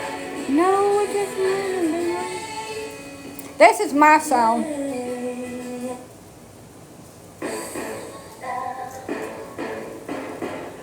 Something about 90s pop music. It's perfect to clean with.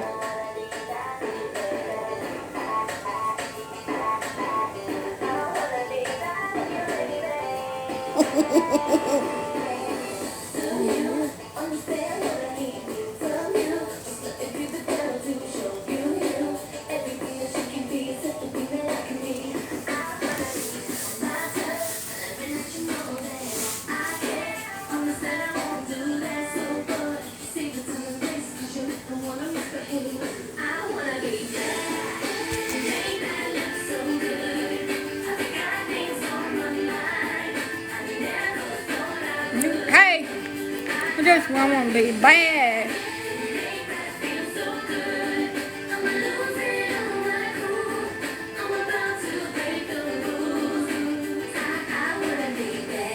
I'm being bad for you, baby.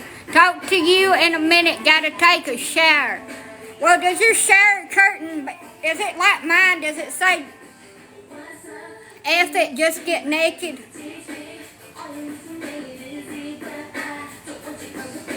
That's what mine says.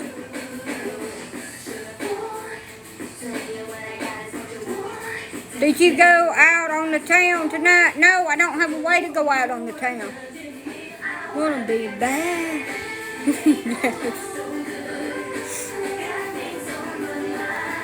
And it's Thursday. It's Thursday and it's a school night. No, I did not. I don't go to school, but it's Thursday on school night, and my town rolls up its skirting at sunset. Uber is too fucking expensive because it's an hour to anything.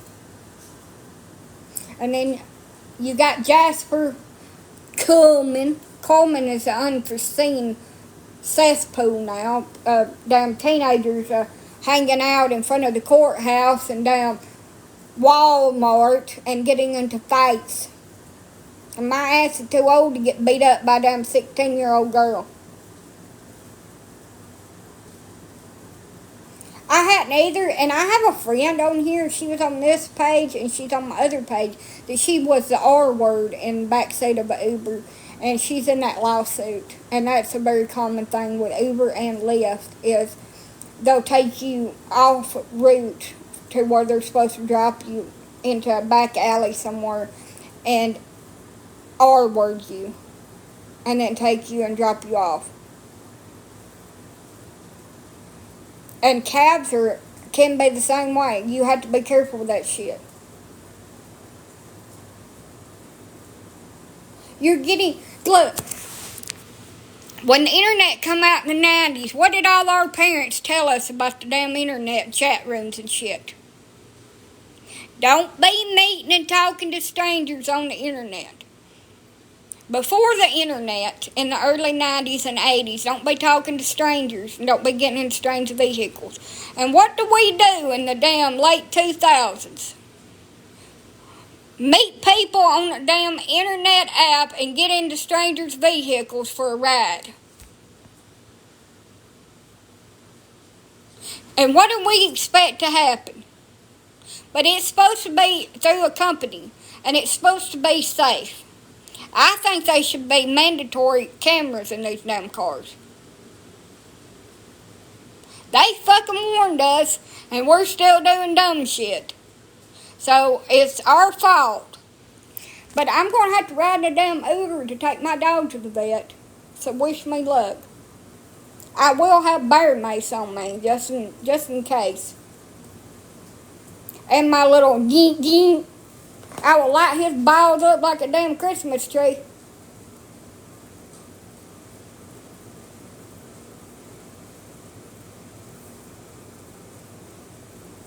It's not required to have cameras in your vehicles for Uber. It's not. It may be now, but it wasn't. Or Lyft. But they probably changed everything since they got sued about it.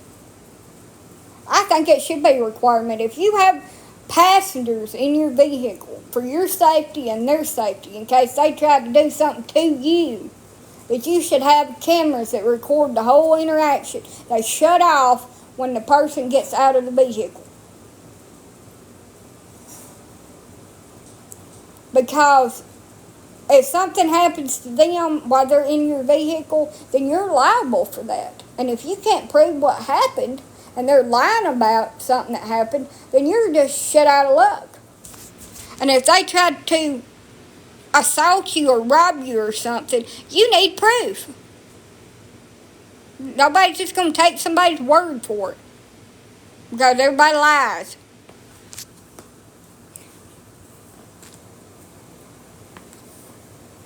It's probably required now. Because they had to pay out millions of dollars in a lawsuit where their drivers R-worded people. So, it's probably a thing. Also, it's very fucking expensive and they charge by the mile. And it's like $200 or $300 for an Uber or Lyft to take me from here to the nearest town. And that's one way. They won't wait for you. They just drop you off and leave you. And then you have to call one to come back. That's very stressful for a person that has social anxiety like me.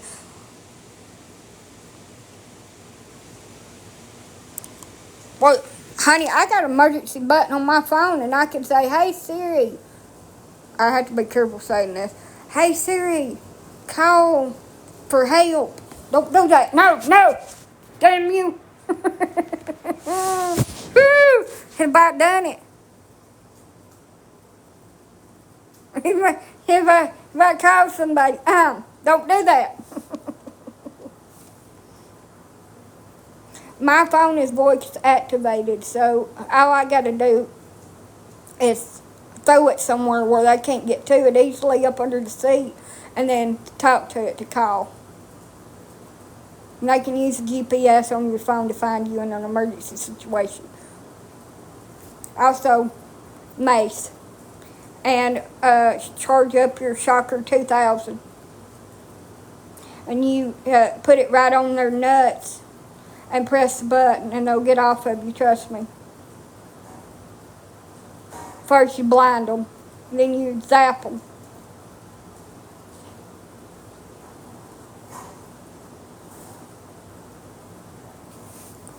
But yeah, that's when we're getting in the cars with strange people we don't know. But I don't have a choice. I have to take this dog to the vet on 23rd to get a,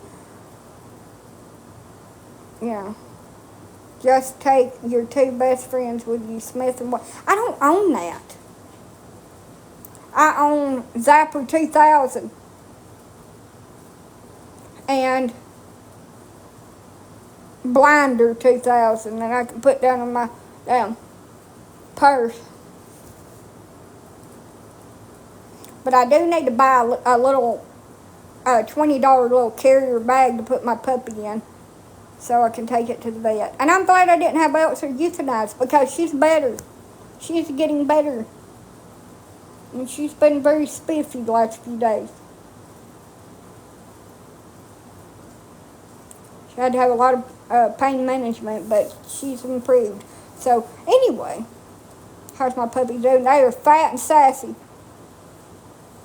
They got out and walked through the kitchen while I was trying to clean their pads.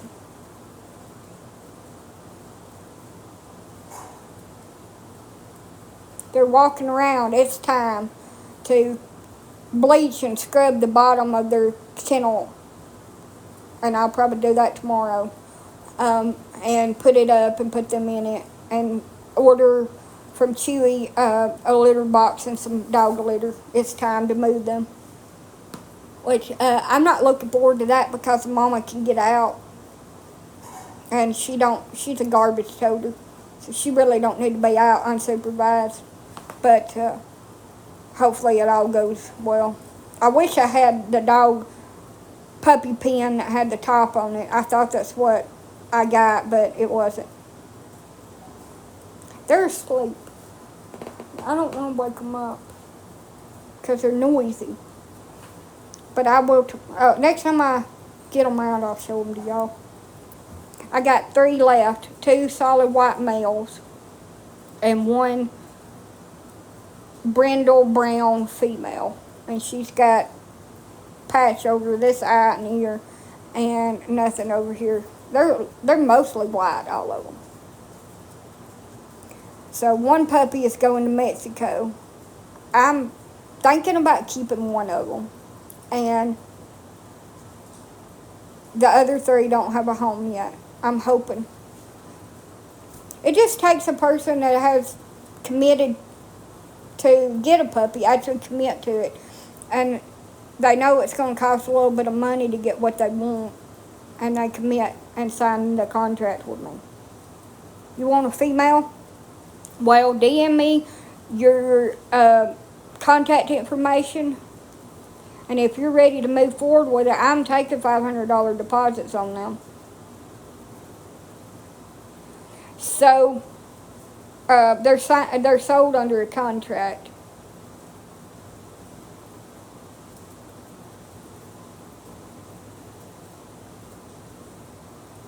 I have a male I wanted to breed them once. Then go and get them fed. So they're sold under a contract, and it's non-refundable deposit.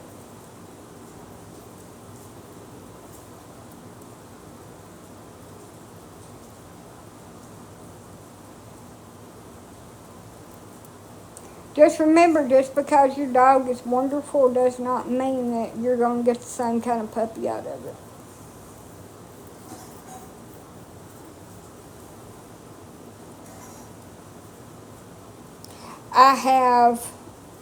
Thank you. I have my female, she is brindle and white. The 2 males are white. I have 1 female left, and she is brindle and white. Her mama is a party color. She got little freckles and spots, moon spots on her.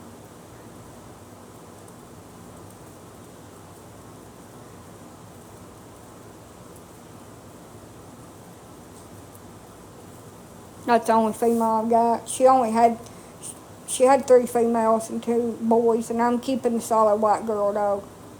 Thank you.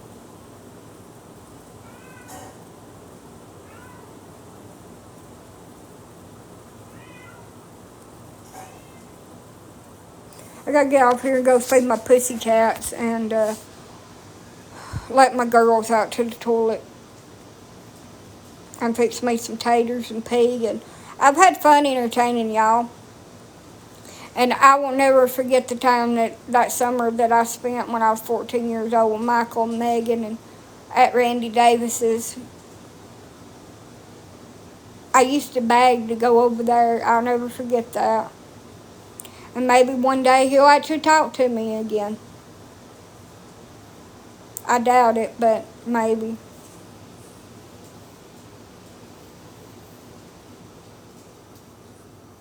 No, you can't. This ain't a damn petting zoo. And Pringles don't want to say y'all.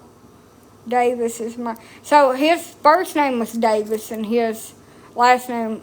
no, excuse me. His first name was Randy, his last name was Davis. Hell, that damn dyslexia shit gets me. Davis is my maiden name. Where are you from? What state? So he was a retired cop. I don't know where he worked at, but he had pictures in there. And I think he retired due to injuries, and after he retired, he got on drugs real bad. Or maybe they fired him, or told him that he had to quit, and they would retire him, or they could fire him, and he'd lose all his benefits. But he had a drug problem, and that had something to do with him losing his job as being a cop. And he was real mean. And he was handsy with his girlfriend's daughter and me. He's a perv. So that was fun. He's mean to Michael.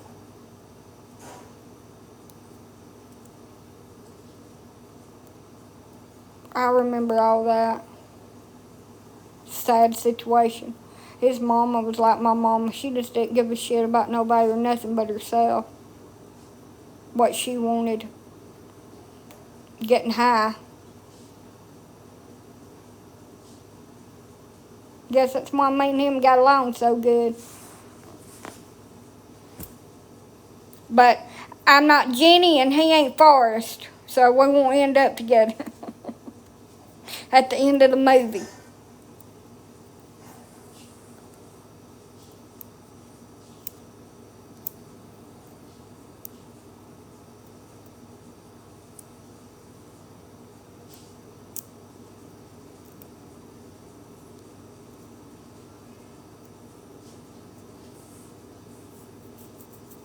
And for the person that made me watch Forrest Gump, I don't like you no more.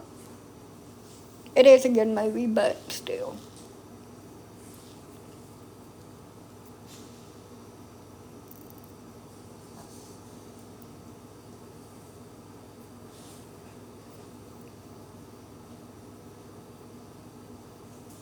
Good night. It was a sad movie. He loved her all them years, and they ended up having that little boy, and because of the way that she lived her life, due to everything that happened to her when she was younger, which I can relate to that, she ended up getting HIV virus, and they didn't know nothing about it, and there was no treatment or anything, and it turned into AIDS and took her life. Yep. Bubba was one of them, and then Dan, Sergeant Dan, that was his business partner and friend, one that got his legs blowed off in the war. Might have been Captain Dan. I don't know. It's Dan something. No, it was HIV. If you Google it, it'll tell you that she had HIV that advanced into AIDS, and when she got it back in the 60s and 70s, they were just having a few cases of it, and they didn't have any treatment for it at the time that she caught it. Her and Forrest did not sleep with each other after they got married, so no, he wouldn't have it. She caught it after she had that little boy, because he didn't have it either. He spent time with her and took care of her, but they never slept together after they got married. So no, he wouldn't have it. And I'm sure the doctors told him not to, because they didn't know what it was, really. Now, you can have that and take medication every day and be undetectable and can't transmit it to nobody. Which, that's great. It's still sad that we have so many cases of it in the United States.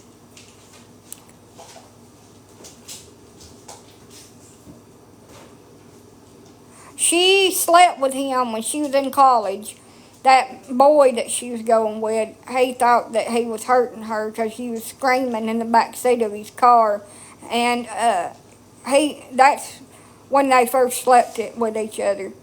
And then they come in contact with each other over the years. And that last summer that she come over there and stayed with him, after she was in all them damn protests about the war and was a hippie, is when she got pregnant with a little boy. And they made a part 2 to that.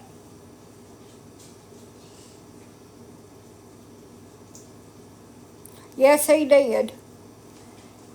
He also run. You know, they say that's based on a true story, and there was actually a man named Forrest that had learning disabilities, and that's what they based that on, or a book. I don't know which one it was, but who's at your house? You got a new man? Why does everybody keep asking me that? Can I just look pretty for myself because I want to? No, I ain't got no damn man. A woman. I'm single by choice. We've talked about this. My dogs are here, pestering the fuck out of me, and I'm about to wash my hands. Something in the background. It's my dog down. Pongo, what the fuck are you doing? It's my damn 120-pound damn dog. He don't like men. He likes to nibble on them. Down back there clumping and clacking something.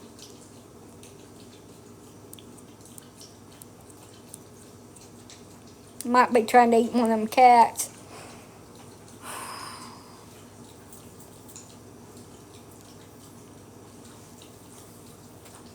I thought about playing a little trick on y'all.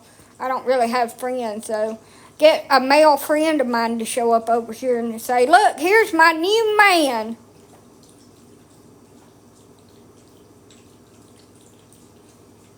Ain't he pretty? Then go April Fools.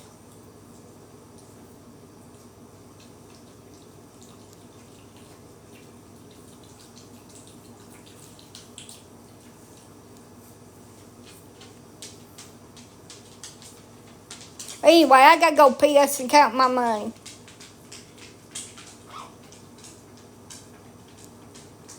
Oh, horse shit. You gotta promise not to fall in love with me.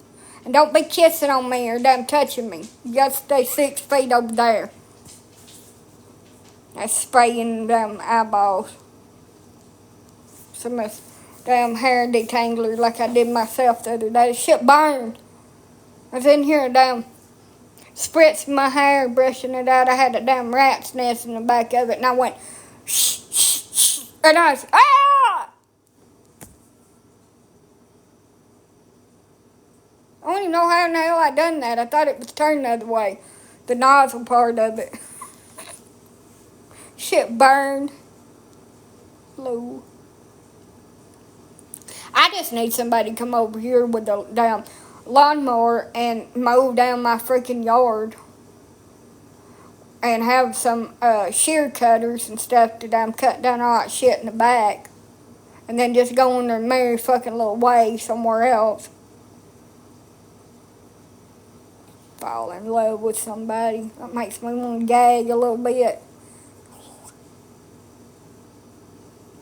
Forrest Gump did have a damn lawnmower.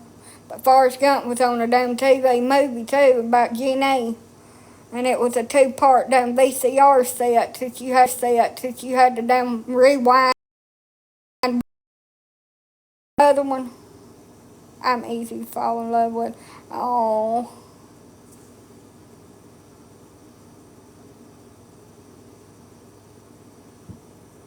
That just makes my ass want to crave buttermilk.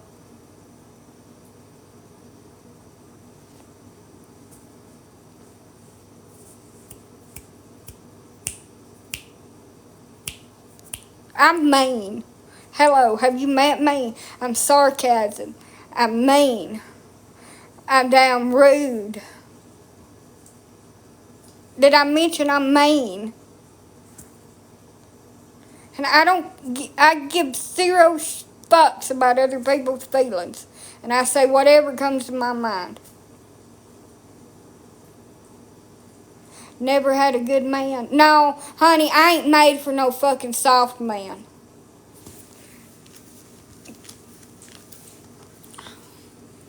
I need somebody to look me in the eyes and tell me to shut the fuck up. I ain't gonna listen to him and I'm gonna throat punch him. But I still need that.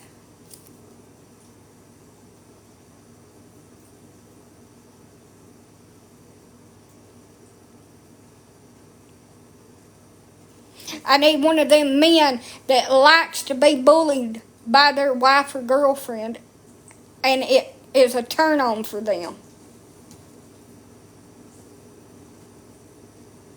That ones that post videos, don't help me if you see my wife bullying me or screaming at me.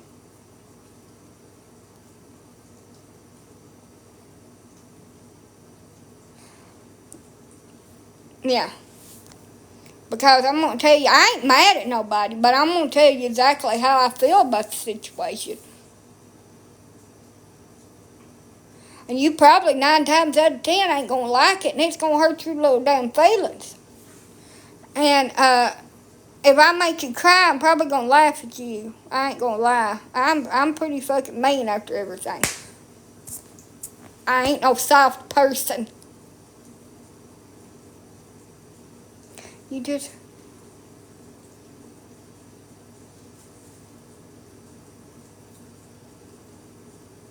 Well, anyway, on that note, peace out, bitches. I'll be back later. I got to go and make me some damn fries and go piss and count my money.